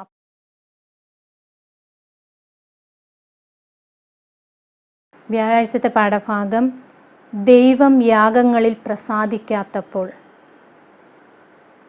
നമ്മൾ പുറപ്പാടിൻ്റെ പുസ്തകം 20-ാം അധ്യായം അതിൻ്റെ 24-ാമത്തെ വാക്യം ദൈവം അവിടെ പറയുന്നു, എനിക്ക് മണ്ണുകൊണ്ട് ഒരു യാഗപീഠമുണ്ടാക്കി അതിന്മേൽ നിന്റെ ഹോമയാഗങ്ങളെയും സമാധാനയാഗങ്ങളെയും നിന്റെ ആടുകളെയും കന്നുകാലികളെയും അർപ്പിക്കണം. ഞാൻ എൻ്റെ നാമത്തിൽ സ്മരണ സ്ഥാപിക്കുന്ന ഏത് സ്ഥലത്തും ഞാൻ നിന്റെ അടുക്കൽ വന്ന് നിന്നെ അനുഗ്രഹിക്കും. അപ്പോൾ ഒരു യാഗപീഠമുണ്ടാക്കി ദൈവത്തിന് ഹോമയാഗവും സമാധാനയാഗവും ആടുകളെയും കന്നുകാലികളെയും കൊണ്ടുവന്ന് ഈ യാഗങ്ങളൊക്കെയും അർപ്പിക്കുമ്പോൾ ദൈവം അതിൽ പ്രസാദിക്കും, ഞാൻ നിന്നെ അനുഗ്രഹിക്കും എന്ന് ദൈവം അരുളി ചെയ്യുന്നു. എന്നാൽ ദൈവം യാഗങ്ങളിൽ പ്രസാദിക്കാത്തപ്പോൾ, ദൈവം യാഗങ്ങളിൽ പ്രസാദിക്കുന്നില്ല എന്ന് സങ്കീർത്തനം 50:8 പറയുന്നു. നിന്റെ ഹനനയാഗങ്ങളെക്കുറിച്ച് ഞാൻ നിന്നെ ശാസിക്കുന്നില്ല, നിന്റെ ഹോമയാഗങ്ങൾ എപ്പോഴും എൻ്റെ മുൻപാകെ ഇരിക്കുന്നു. നമ്മൾ സങ്കീർത്തനം 40-ാം അധ്യായം അതിൻ്റെ 6 മുതൽ 8 വരെയുള്ള വാക്യങ്ങൾ നമ്മൾ വായിക്കുമ്പോൾ അവിടെ പറയുന്നു, ഹനനയാഗവും ഭോജനയാഗവും നീ ഇച്ഛിച്ചില്ല, നീ ചെവികളെ എനിക്ക് തുളച്ചിരിക്കുന്നു, ഹോമയാഗവും പാപയാഗവും നീ ചോദിച്ചില്ല. അപ്പോഴും പുറപ്പാടിൻ്റെ പുസ്തകം 20-ാം അധ്യായം അതിൻ്റെ 24-ാമത്തെ വാക്യത്തിൽ മണ്ണുകൊണ്ട് ഒരു യാഗപീഠമുണ്ടാക്കി അവിടെ ദൈവത്തിന് ഹോമയാഗവും സമാധാനയാഗവും അർപ്പിക്കുവാൻ പറഞ്ഞിരിക്കുന്ന അതേ ദൈവം തന്നെ സങ്കീർത്തന പുസ്തകങ്ങളിൽ ഞാൻ ഹനനയാഗവും ഭോജനയാഗവും ഞാൻ സമാധാനയാഗവും ഞാൻ നിന്നോട് ചോദിച്ചില്ല അല്ലെങ്കിൽ ഞാൻ ഇച്ഛിച്ചില്ല എന്ന് ദൈവം പറയുവാനുള്ള കാരണം എന്താണ് എന്നുള്ളത് നമ്മൾ ചിന്തിക്കേണ്ടിയിരിക്കുന്നു. കാരണം സങ്കീർത്തനക്കാരന്മാരെ പോലെ തന്നെ അല്ലെങ്കിൽ സങ്കീർത്തനക്കാരെ പോലെ തന്നെ പ്രവാചകന്മാരും ആരാധനയുടെ ദുരുപയോഗത്തിൽ അല്ലെങ്കിൽ ദൈവം സമാധാനയാഗവും ഭോജനയാഗവും ഒക്കെ അർപ്പിക്കുവാൻ ജനങ്ങളോട് കൽപ്പിച്ചിരുന്നു. എന്നാൽ ജനങ്ങളത് അർപ്പിച്ച് അവർ അത് ദുർവിനിയോഗം ചെയ്തപ്പോൾ ആ അർപ്പിക്കുന്ന ആ യാഗത്തിന് ഒരു വിലയും കൽപ്പിക്കാതെ അത് അവരുടെ ജീവിതത്തിൽ ഒരു ആചാരമായിട്ട് അവരെടുത്തപ്പോൾ പ്രവാചകന്മാരും അതുപോലെ തന്നെ സങ്കീർത്തനക്കാരന്മാരും ഈ ആരാധനയുടെ ദുരുപയോഗത്തിൽ ദുഃഖിച്ചു എന്ന് നമുക്ക് കാണുന്നു. അതുപോലെ തന്നെ ദൈവവും ഈ ആരാധനയിൽ അല്ലെങ്കിൽ ദൈവത്തിനും പ്രസാദിക്കുവാൻ സാധിച്ചില്ല. അത് ഈ യാഗങ്ങളോടുള്ള വെറുപ്പ് അല്ല എന്നുള്ളത് ഇവിടെ സങ്കീർത്തനം 50:8 പറയുന്നു, നിന്റെ ഹനനയാഗങ്ങളെക്കുറിച്ച് ഞാൻ നിന്നെ ശാസിക്കുന്നില്ല, നിന്റെ ഹോമയാഗങ്ങൾ എപ്പോഴും എൻ്റെ മുൻപാകെ ഇരിക്കുന്നു. പിന്നെ എന്താണ് ദൈവം വെറുത്തത് എന്ന് സങ്കീർത്തന പുസ്തകം 50 അധ്യായം അതിൻ്റെ 17 വാക്യത്തിൽ പറയുന്നു, നീ ശാസനയെ വെറുത്തു, എൻ്റെ വചനങ്ങളെ നിന്റെ പുറകിൽ എറിഞ്ഞു കളഞ്ഞുവല്ലോ എന്ന് ദൈവം പറയുന്നു. അപ്പോഴെന്താണ്, ദൈവം അവരോട് എപ്രകാരമാണ് നിങ്ങൾ ഈ യാഗങ്ങളെ കഴിക്കേണ്ടത്, അതിനുള്ള പരിശുദ്ധി എന്താണ്, അതിൻ്റെ വിശുദ്ധി എന്താണ്, എല്ലാം ദൈവം പറഞ്ഞിരുന്നു. കാരണം ഈ ഊനമില്ലാത്ത ആടും കാളക്കിടാവും എന്തിനെയാണ് പ്രതിനിധീകരിച്ചിരുന്നത് എന്ന് ഇസ്രയേൽ മക്കൾക്കറിയാമായിരുന്നു. വരുവാനുള്ള മിശികയാണ് അത് പ്രതിനിധീകരിച്ചിരുന്നത്. അപ്പോൾ ആ ഊനമില്ലാത്ത ആടും കാളക്കുട്ടിയും കർത്താവായ യേശു ക്രിസ്തുവിനെ സൂചിപ്പിച്ചപ്പോൾ ആ യാഗങ്ങളെയെല്ലാം അവർ വില കുറച്ച് യാതൊരു വിലയുമില്ലാതെ അതിന് യാതൊരു പരിശുദ്ധിയും കൊടുക്കാതെ അവരതിനെ തള്ളിക്കളഞ്ഞപ്പോൾ അതിലാണ് ദൈവം പ്രസാദിക്കാഞ്ഞത്, അല്ലാതെ അവരുടെ യാഗങ്ങളിലല്ല. നമുക്കറിയാം ഈ കാളക്കിടാങ്ങളുടെയും ആട്ടുകൊറ്റന്മാരുടെയും രക്തം പാപത്തെ നീക്കുവാൻ അല്ലെങ്കിൽ പാപത്തെ ശുദ്ധീകരിക്കുവാൻ മതിയായത് ആയിരുന്നില്ല. എന്നാൽ കർത്താവായ യേശു ക്രിസ്തുവിനെ ഉൾക്കൊണ്ടുകൊണ്ട് അവർ ആ യാഗം കഴിക്കുമ്പോൾ അവരുടെ ആ യാഗത്തിൽ ദൈവം പ്രസാദിച്ചിരുന്നു എന്നുള്ളതാണ്. അതുകൊണ്ടാണ് 17 വാക്യത്തിൽ നിങ്ങൾ എൻ്റെ വചനങ്ങളെ നിങ്ങളുടെ പുറകിൽ എറിഞ്ഞു കളഞ്ഞുവല്ലോ എന്ന് പറയുന്നു. എന്നിട്ട് 18 വാക്യത്തിൽ പറയുന്നു, കള്ളനെ കണ്ടാൽ നീ അവന് അനുകൂലപ്പെടുന്നു, വ്യഭിചാരികളോട് നീ പങ്കുകൂടുന്നു. അവരുടെ സ്വഭാവത്തിൽ വന്ന മാറ്റങ്ങളാണ് നമുക്ക് ഈ സങ്കീർത്തന ഭാഗങ്ങളിൽ കൂടെ നമ്മൾ മനസ്സിലാക്കുന്നത്. നിന്റെ വായ് നീ ദോഷത്തിന് വിട്ടുകൊടുക്കുന്നു, നിന്റെ നാവ് വഞ്ചന പിണയ്ക്കുന്നു. അതിൻ്റെ 20 വാക്യത്തിൽ പറയുന്നു, നീ ഇരുന്ന് നിന്റെ സഹോദരന് വിരോധമായി സംസാരിക്കുന്നു, നിന്റെ അമ്മയുടെ മകനെക്കുറിച്ച് അപവാദം പറയുന്നു. അപ്പോഴവരുടെ പ്രവൃത്തികൾ എന്തായിരുന്നു, അവർ ചെയ്തുകൊണ്ടിരുന്നത് എന്തായിരുന്നു? ഇവ നീ ചെയ്തു ഞാൻ മിണ്ടാതിരിക്കുകയാൽ ഞാൻ നിന്നെ പോലെയുള്ളവനെന്ന് നീ നിരൂപിച്ചു. എന്നാൽ ഞാൻ നിന്നെ ശാസിച്ചു, നിന്റെ കണ്ണിൻ മുൻപിൽ അവയെ നിരത്തിവെക്കും. അപ്പോൾ ദൈവം അവരോട് പ്രതികരിക്കാതെ, അവരോട് മിണ്ടാതെ, അവർക്ക് ശിക്ഷ കൊടുക്കാതെ ഇരുന്നപ്പോൾ ദൈവവും അവരെ പോലെ ഉള്ളവനാണ് എന്ന് അവർ പറഞ്ഞു, അല്ലെങ്കിൽ അവർ നിരൂപിച്ചു. അതിനാൽ ഞാൻ എന്ത് ചെയ്യും, ഞാൻ നിന്നെ ശാസിച്ച് നിന്റെ കണ്ണിൻ മുൻപിൽ അവയെ നിരത്തിവെക്കും എന്നുള്ളതാണ് ദൈവത്തിൻ്റെ വചനം. സങ്കീർത്തന പുസ്തകം 50 അധ്യായം അതിൻ്റെ 8 അതുപോലെ തന്നെ 17 വാക്യം മുതൽ 21 വരെയുള്ള വാക്യങ്ങളിൽ സങ്കീർത്തനക്കാരൻ രേഖപ്പെടുത്തിയിരിക്കുന്നത്. അപ്പോൾ അവരുടെ ആരാധന അല്ലെങ്കിൽ അവരുടെ യാഗങ്ങൾ എന്ന് പറയുന്നത് അവർ വഴിപാടുകളും അവർ ആരാധനയും കഴിച്ചിരുന്നത് അവർ സത്യസന്ധമായിട്ടായിരുന്നില്ല, അല്ലെങ്കിൽ നീതിയോടെ ആയിരുന്നില്ല അവരുടെ ആരാധനകളും വഴിപാടുകളും. അവർ ഒരു ആചാരമായിട്ട് അല്ലെങ്കിൽ ഒരു അവർക്ക് ചെയ്യേണ്ട വെറുതെ ചെയ്യുന്ന ഒരു കാര്യം പോലെയാണ് അവർ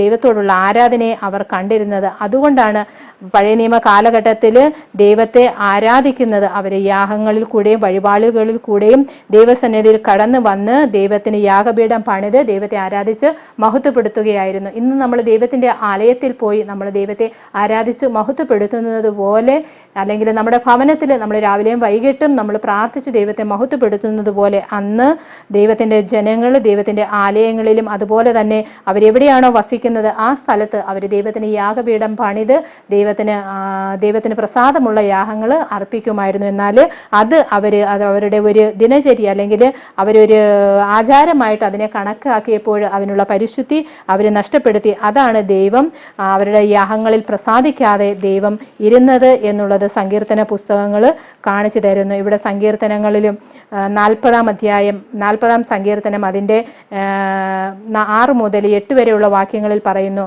ഹനനയാകവും ഭോജനയാകവും നീ ഇച്ഛിച്ചില്ല, നീ ചെവികളെ എനിക്ക് തുളച്ചിരിക്കുന്നു, ഹോമയാകവും പാപയാകവും നീ ചോദിച്ചില്ല. അതിനുശേഷം കർത്താവ് യേശു ക്രിസ്തുവിനെ കുറിച്ച് അവിടെ പറയുന്നു, അപ്പോൾ ഞാൻ പറഞ്ഞു, ഇതാ ഞാൻ വരുന്നു, പുസ്തക ചുരുളിൽ എന്നെക്കുറിച്ച് എഴുതിയിരിക്കുന്നു. എൻ്റെ ദൈവമേ, നിന്റെ ഇഷ്ടം ചെയ്യുവാൻ ഞാൻ പ്രിയപ്പെടുന്നു, നിന്റെ ന്യായപ്രമാണം എൻ്റെ ഉള്ളിൽ ഇരിക്കുന്നു എന്ന് പറയുന്നു.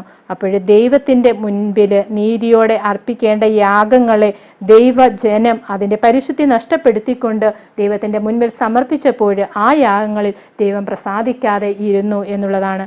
അതിന് നമ്മൾ യെശയ്യാവിൻ്റെ പുസ്തകം നമ്മൾ നോക്കുകയാണെങ്കിൽ അവിടെ നിന്നുള്ള ഒരു ഉദ്ധരണി മത്തായി എഴുതിയ സുവിശേഷം 15-ാം അധ്യായം അതിൻ്റെ 8-ാമത്തെ വാക്യത്തിൽ പറയുന്നു, ഈ ജനം അധരം കൊണ്ട് എന്നെ ബഹുമാനിക്കുന്നു, എങ്കിലും അവരുടെ ഹൃദയം എന്നെ വിട്ട് അകന്നിരിക്കുന്നു എന്നുള്ളതാണ്.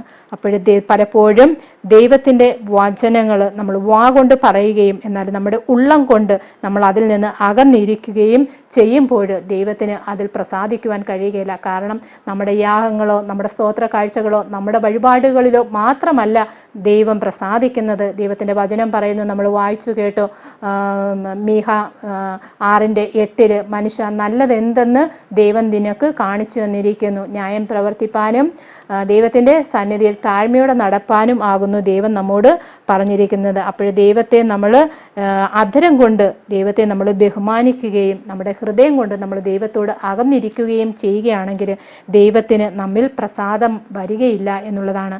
എന്നാൽ ഇവിടെ അവസാന ഭാഗം പറയുന്നു, വെളിച്ചവും അറിവും ഉണ്ടെന്ന് അഡ്വെന്റിസ്റ്റുകാർ കരുതുന്നു, കേവലം സത്യം അറിഞ്ഞ് സത്യം ആചരിച്ചു പോയാൽ മതി എന്ന കെണിയിൽ വീഴാതിരിക്കാൻ എന്ത് ചെയ്യണം? അഡ്വെന്റിസ്റ്റുകാരായിരിക്കുന്ന നമുക്കെല്ലാവർക്കും എന്തുണ്ട്? അറിവുണ്ട്, ദൈവവചനത്തെക്കുറിച്ച് തികഞ്ഞ പരിജ്ഞാനമുണ്ട്. എന്നാൽ സത്യം അറിഞ്ഞു ആ സത്യം ആചരിച്ചു പോയാൽ മതി എന്ന് നമ്മൾ ഒരിക്കലും ചിന്തിക്കുവാൻ പാടില്ല. അല്ലെങ്കിൽ ആ കെണിയിൽ നമ്മൾ വീഴാതെ ഇരിക്കുവാൻ എന്താണ് ചെയ്യേണ്ടത് എന്നുള്ള ഒരു ചോദ്യമാണ് അവസാന ഭാഗത്ത് ചോദിച്ചിരിക്കുന്നത്. നമുക്കറിയാം, ഇസ്രായേൽ ജനങ്ങൾ അവർ മിശിഹയെ വളരെ അധികം അവർ കാത്തിരുന്നവരാണ്, അല്ലെങ്കിൽ വാഗ്ദത്ത മിശിഹയെ അവർ നോക്കി പാർത്തിരുന്നവരാണ്. എന്നാൽ ആ വാഗ്ദത്ത മിശിഹ ഈ ഭൂമിയിൽ വന്നപ്പോൾ അവർക്ക് ആ വാഗ്ദത്ത മിശിഹയെ കൈക്കൊള്ളുവാനോ ആ വാഗ്ദത്ത മിശിഹയെ ഉൾക്കൊള്ളുവാനോ അവർക്ക് സാധിച്ചില്ല. അപ്പോൾ സത്യം അറിയാം, അത് നമ്മിലുണ്ട് എന്ന് പറഞ്ഞുകൊണ്ട്, അറിവും വചനവും എനിക്ക് ഉണ്ട് എന്ന് പറഞ്ഞുകൊണ്ട്, അത് ആചരിച്ചാൽ മതി എന്ന് പറഞ്ഞുകൊണ്ട് നമ്മൾ ഒരിക്കലും നിൽക്കാതെ നമ്മൾ അധരം കൊണ്ട് നമുക്കെല്ലാം അറിയാം എന്ന ആ ഒരു അധരം കൊണ്ട് ദൈവത്തെ നമ്മൾ ബഹുമാനിക്കുന്നു. എന്നാലും നമ്മൾ ഹൃദയം കൊണ്ട് ദൈവത്തിൽ നിന്ന് അകന്ന് ആണ് എങ്കിൽ നമ്മൾ എന്ത് ചെയ്യണം? ദൈവസന്നിധിയിൽ വീണു പോകുന്നവരായി പോകും. അതുകൊണ്ടാണ് ദൈവത്തിൻ്റെ വചനം നമ്മൾ പഠിപ്പിക്കുന്നത്, നിൽക്കുന്നവൻ വീഴാതിരിപ്പാൻ സൂക്ഷിച്ചു കൊള്ളട്ടെ എന്നുള്ളത്. കാരണം ദൈവത്തിൻ്റെ അവസാന നാളുകൾ അടുക്കുമ്പോൾ പിശാച് അലറുന്ന സിംഹം പോലെ ആരെ വിഴുങ്ങേണ്ടു എന്ന് അല്ലെങ്കിൽ എന്ന് കരുതി ഊടാടി സഞ്ചരിക്കുമ്പോൾ അവൻ്റെ കെണിയിൽ അകപ്പെട്ടു പോകാതിരിക്കുവാൻ നമ്മൾ ഉള്ളം കൊണ്ടും അതുപോലെ തന്നെ ദൈവത്തിൻ്റെ വചനത്തെ നമ്മൾ മുറുകെ പിടിച്ച് ദൈവത്തെ നമ്മൾ സത്യത്തിലും ആത്മാവിലും ആരാധിക്കണം. അതാണ് ദൈവം നമ്മെ ഓരോരുത്തരെയും കുറിച്ച് ആഗ്രഹിക്കുന്നത്. ദൈവത്തിൻ്റെ ആരാധന എന്ന് പറയുന്നത് ഒരിക്കലും അവസാനിക്കാത്ത ഒരു ആരാധനയാണ്. എൻ്റെ ആയുഷ്കാലത്തൊക്കെയും ഞാൻ യഹോവയ്ക്ക് പാടും, ഞാൻ ഉള്ളോടത്തോളം എൻ്റെ ദൈവത്തിന് കീർത്തനം പാടും. ഇതായിരിക്കണം നമ്മുടെ ഹൃദയത്തിൽ എപ്പോഴും ഉള്ള ചിന്ത. ഞാൻ ജീവനോടെ ഇരിക്കുന്ന കാലത്തോളം എൻ്റെ ദൈവത്തിന് ഞാൻ പാടുകയും എൻ്റെ ഉള്ളിൽ ഞാൻ ദൈവത്തിന് കീർത്തനം പാടുകയും ചെയ്യും. ദൈവത്തിന് പുതിയ പാട്ടുകൾ പാടി ദൈവത്തിന് പ്രസാദമുള്ള യാഗങ്ങൾ ദൈവസന്നിധിയിൽ അർപ്പിച്ചുകൊണ്ട് നമുക്ക് ജീവിക്കുവാൻ സാധിക്കണം. അതാണ് ദൈവം നമ്മെ ആഗ്രഹിക്കുന്നത്. നമ്മുടെ യാഗങ്ങളിൽ പ്രസാദിക്കാതിരിപ്പാൻ തക്കവണ്ണമുള്ള ഒരു ആരാധനയോ ഒരു ഹൃദയമോ ആകരുത് നമുക്ക് ആകേണ്ടത്. എന്നാൽ നമ്മിൽ പ്രസാദിക്കുവാൻ ദൈവത്തിന് താല്പര്യമുള്ള ഒരു ഹൃദയവും അല്ലെങ്കിൽ വിശുദ്ധിയുള്ള ഒരു ഹൃദയവും ഒരു നിർമ്മല ഹൃദയം ആയിരിക്കണം നമ്മുടെ ജീവിതങ്ങളിൽ നമുക്ക് ഉണ്ടാകേണ്ടത്. എങ്കിൽ മാത്രമേ നമുക്ക് ദൈവത്തെ സത്യത്തിലും ആത്മാവിലും ആരാധിക്കുവാൻ സാധിക്കുകയുള്ളൂ. അതിനായി ദൈവം നമ്മെ ബലപ്പെടുത്തട്ടെ. ഇന്ന് നമ്മൾ പഠിച്ച പാഠഭാഗം ഒരിക്കലും അവസാനിക്കാത്ത ആരാധന. ആരാധനയിൽ അനുതാപത്തിൻ്റെ ഒരു ആവശ്യകത ഉണ്ട്. പലപ്പോഴും അനുതാപം എന്ന് പറയുന്നത് നമ്മുടെ പാപത്തെക്കുറിച്ച് നമ്മൾ അനുതപിക്കുകയും ഒരു യഥാർത്ഥ മാനസാന്തരം നമ്മുടെ പാപ അവസ്ഥയിൽ നമുക്ക് കൈവരിക്കേണ്ടതും ആവശ്യമാണ്. പലപ്പോഴും പലരും അനുതപിക്കുന്നത് അവർ പാപം ചെയ്യുമ്പോൾ ഉണ്ടാകുന്ന ചില തിക്ത അനുഭവങ്ങൾ അല്ലെങ്കിൽ അതുകൊണ്ടുണ്ടാകുന്ന ഭവിഷ്യത്തുകൾ ഓർത്താണ് ദുഃഖിക്കുന്നത്, അനുതപിക്കുന്നത്. അവരുടെ യഥാർത്ഥ മാനസാന്തരം അല്ല. എന്നാൽ യഥാർത്ഥ മാനസാന്തരം എന്ന് പറയുന്നത് നമ്മുടെ പാപം നമ്മുടെ ഹൃദയത്തിൽ നമ്മൾ അറിഞ്ഞ് ആ പാപത്തിൽ നിന്ന് വിട്ടൊഴിയണം എന്ന് നാം യഥാർത്ഥമായി ഹൃദയത്തിൽ ആഗ്രഹിക്കുമ്പോൾ ദൈവസന്നിധിയിൽ നമ്മുടെ പാപങ്ങൾ ഏറ്റുപറഞ്ഞ് ദൈവത്തോട് പ്രാർത്ഥിച്ച് പൂർണ്ണ ഒരു മാനസാന്തരം നമ്മുടെ ജീവിതത്തിൽ വരണം. ഇവിടെ പല കാര്യങ്ങളും എടുത്തു പറയുന്നുണ്ട്. നമ്മുടെ അവസാന ഭാഗത്ത് ജ്യേഷ്ഠാവകാശം നഷ്ടപ്പെടുത്തി കളഞ്ഞ യേശാവിൻ്റെ അനുതാപവും അതുപോലെ തന്നെ യൂദ ഇസ്കരിയോത്തിൻ്റെ അനുതാപം, ബിലയാമിൻ്റെ ആ ഒരു അനുതാപം, ഇതൊക്കെയും അവരുടെ മുൻപിൽ വന്ന ദുർഘടങ്ങൾ അല്ലെങ്കിൽ അവസ്ഥകളെക്കുറിച്ച് ഓർത്ത ഒരു ദുഃഖവും കാര്യങ്ങളും ഒക്കെയായിരുന്നു. ഒരു യഥാർത്ഥ അനുതാപം അവരുടെ ഹൃദയത്തിൽ കടന്നു വന്നില്ല.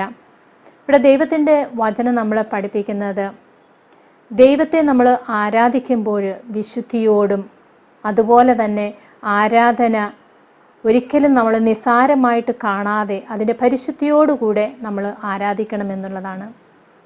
സമാഗമന കൂടാര ശുശ്രൂഷ കർത്താവായ യേശു ക്രിസ്തുവിനെ ചൂണ്ടിക്കാണിച്ച അനേക കാര്യങ്ങൾ ആ ശുശ്രൂഷയിൽ കൂടെ ജനങ്ങൾക്ക് മനസ്സിലാക്കുവാൻ സാധിച്ചു.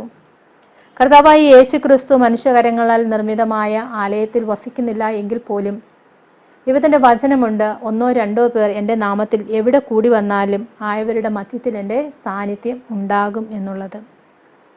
അപ്പോൾ ദൈവത്തിൻ്റെ സാന്നിധ്യം നാം കൂടി വരുന്ന ആലയത്തിലും നാം ഭവനത്തിലിരുന്ന് പ്രാർത്ഥിക്കുമ്പോഴും എവിടെയാണെങ്കിലും നാം പ്രാർത്ഥനയ്ക്ക് കൂടി വരുമ്പോൾ ദൈവത്തിൻ്റെ സാന്നിധ്യം നമ്മുടെ മധ്യത്തിലുണ്ട് എന്ന് നമ്മൾ ഓർത്ത് ദൈവത്തോട് നമ്മുടെ പാപങ്ങളെ ഏറ്റുപറഞ്ഞ്, നമ്മുടെ പാപങ്ങൾക്ക് വേണ്ടിയിട്ട് മാത്രമല്ല മറ്റൊരാളുടെ പാപങ്ങൾക്ക് വേണ്ടിയിട്ടും പ്രാർത്ഥിക്കുന്നവർ ആയിരിക്കണം നാം എന്നുള്ളതാണ് ദൈവം നമ്മെക്കുറിച്ച് ആഗ്രഹിക്കുന്നത്.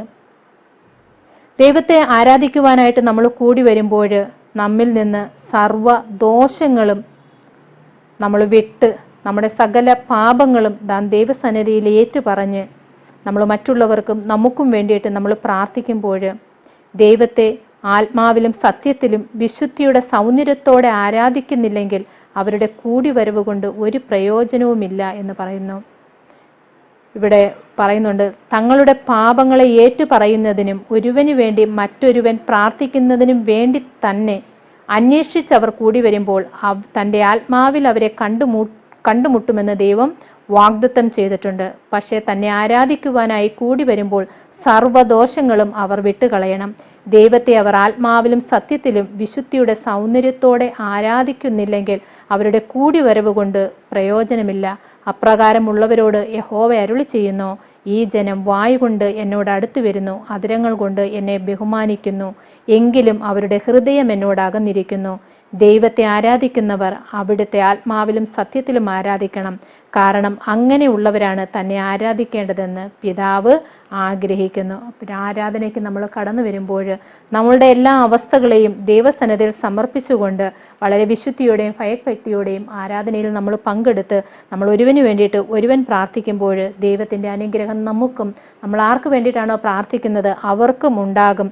അങ്ങനെ ആത്മാവിലും സത്യത്തിലും ദൈവത്തെ ആരാധിക്കുമ്പോൾ ആ ആരാധന ദൈവം സൗരഭ്യവാസനയുള്ള ആരാധനയായി കാണുകയും നമ്മെ സിയോനിൽ നിന്ന് അനുഗ്രഹിക്കുകയും ചെയ്യും. കാരണം ദൈവത്തിൻ്റെ അനുഗ്രഹങ്ങൾ നമ്മൾ സംഖ്യാപുസ്തകം 24-ാം അധ്യായം അതിൻ്റെ 26 മുതൽ 28 വരെയുള്ള വാക്യങ്ങളിൽ നമ്മളത് മോശയോട് ദൈവം പറഞ്ഞു കൊടുത്ത് അഹരോൻ, പുരോഹിതനായ അഹരോൻ എപ്രകാരമാണ് ദൈവത്തിൻ്റെ ജനത്തെ അനുഗ്രഹിച്ചത്, അതേ അനുഗ്രഹങ്ങൾ ദൈവം നമ്മുടെയും മേൽ ചൊരിയും എന്നുള്ളത് ദൈവത്തിൻ്റെ വാഗ്ദത്തമാണ്. അപ്പോൾ നമ്മൾ ദൈവത്തിൻ്റെ ആരാധനകളിൽ നമ്മൾ വളരെ ഭയഭക്തിയോടെ അല്ലെങ്കിൽ വളരെ വിശുദ്ധിയോടെ ആയിരിക്കുമ്പോൾ ഒരിക്കലും അവസാനിക്കാത്ത ആരാധനയിൽ നമ്മൾ പങ്കെടുത്തുകൊണ്ട് ദൈവത്തെ സ്തുതിക്കുകയും മഹത്വപ്പെടുത്തുകയും ചെയ്യുമ്പോൾ ആ നിത്യതയിലും ദൈവത്തോടൊപ്പം ദൈവത്തിൻ്റെ ആരാധനകളിൽ പങ്കെടുക്കുവാനുള്ള സൗഭാഗ്യം ദൈവം നമ്മുടെ ജീവിതത്തിൽ നൽകും. അതിനായി ദൈവം നമ്മെ എല്ലാവരെയും ബലപ്പെടുത്തട്ടെ എന്ന് പ്രാർത്ഥിച്ചുകൊണ്ട് ഇന്നത്തെ പാഠഭാഗത്തിൽ നിന്ന് വിരമിക്കുന്നു. ദൈവം നമ്മെ എല്ലാവരെയും അനുഗ്രഹിക്കുമാറാകട്ടെ. ആമേൻ. പ്രാർത്ഥിക്കാം. അടിയങ്ങളുടെ സ്വർഗീയ നാഥ, വാഴ്ത്തപ്പെട്ട പിതാവേ, ഇന്ന് അടിയങ്ങൾക്ക് അവിടുത്തെ ആരാധനയെക്കുറിച്ച് പഠിക്കുവാനും അവിടുത്തെ വചനങ്ങളെ വായിക്കുവാനും അവിടുന്ന് തന്ന പാഠഭാഗത്തെ അടിയങ്ങൾക്ക് പഠിക്കുവാനും ഒക്കെയും നൽകിയ വിലയേറിയ അവസരത്തിനായിട്ട് അടിയങ്ങൾ അങ്ങേ സ്തുതിക്കുന്നു, മഹത്വപ്പെടുത്തുന്നു. പിതാവേ, അങ്ങേ ആരാധിക്കുമ്പോൾ സത്യത്തിലും ആത്മാവിലും പിതാവെ അടിയങ്ങൾ അങ്ങേ ആരാധിച്ച് അങ്ങേ സ്തുതിച്ച് മഹത്വപ്പെടുത്തുമ്പോൾ അവിടുത്തെ അനുഗ്രഹങ്ങളും അവിടുത്തെ വാഗ്ദത്തങ്ങളും അടിയങ്ങൾക്ക് പ്രാപിക്കുവാൻ സാധിക്കുമെന്ന് അവിടുത്തെ തിരുവചനങ്ങൾ അടിയങ്ങളെ പഠിപ്പിക്കുമ്പോൾ അങ്ങേ പൂർണ്ണമായും ആരാധിച്ച് അവിടുത്തെ വഴികളിൽ തന്നെ നടക്കുവാനുള്ള പരിജ്ഞാനം സ്വർഗത്തിൽ നിന്ന് അടിയങ്ങളുടെ മേൽ അവിടുന്ന് പകരുമാറാകണമെന്ന് പ്രാർത്ഥിക്കുന്നു. പിതാവേ, അടിയങ്ങൾ പഠിച്ച പാഠത്തിനായിട്ട് അടിയങ്ങൾ അങ്ങേ സ്തുതിക്കുന്നു, മഹത്വപ്പെടുത്തുന്നു. പിതാവേ, അവിടുത്തെ വചനങ്ങൾ പിതാവെ അടിയങ്ങൾ ഹൃദയത്തിൽ സംഗ്രഹിച്ച് അങ്ങയുടെ വരവിനെ നോക്കി പാർത്തുകൊണ്ട് ജീവിക്കുവാൻ അടിയങ്ങളെല്ലാവരെയും അങ്ങ് അവിടുന്ന് ഒരുക്കുമാറാകണമെന്ന് പ്രാർത്ഥിക്കുന്നു. ഇന്ന് പാഠം ശ്രവിച്ച എല്ലാ പ്രിയപ്പെട്ടവരെയും അങ്ങയുടെ കരങ്ങളവിടുന്ന് സമർപ്പിക്കുന്നു. ഇത് ക്രമീകരിക്കുന്ന പ്രിയപ്പെട്ടവരെയും അങ്ങയുടെ കരങ്ങളവിടുന്ന് സമർപ്പിക്കുന്നു. പിതാവേ, അടിയങ്ങൾ എന്ത് ചെയ്താലും അതൊക്കെയും അവിടുത്തെ നാമമഹത്വത്തിനായി തീരുവാൻ അവിടുന്ന് സഹായിക്കണം. മാനവും മഹത്വവും അങ്ങ് തന്നെ അവിടുന്ന് എടുക്കണം. ഞങ്ങൾക്കായി ജീവൻ വെടിഞ്ഞ ക്രിസ്തയേശുവിൻ നാമത്തിൽ തന്നെ. ആമേൻ.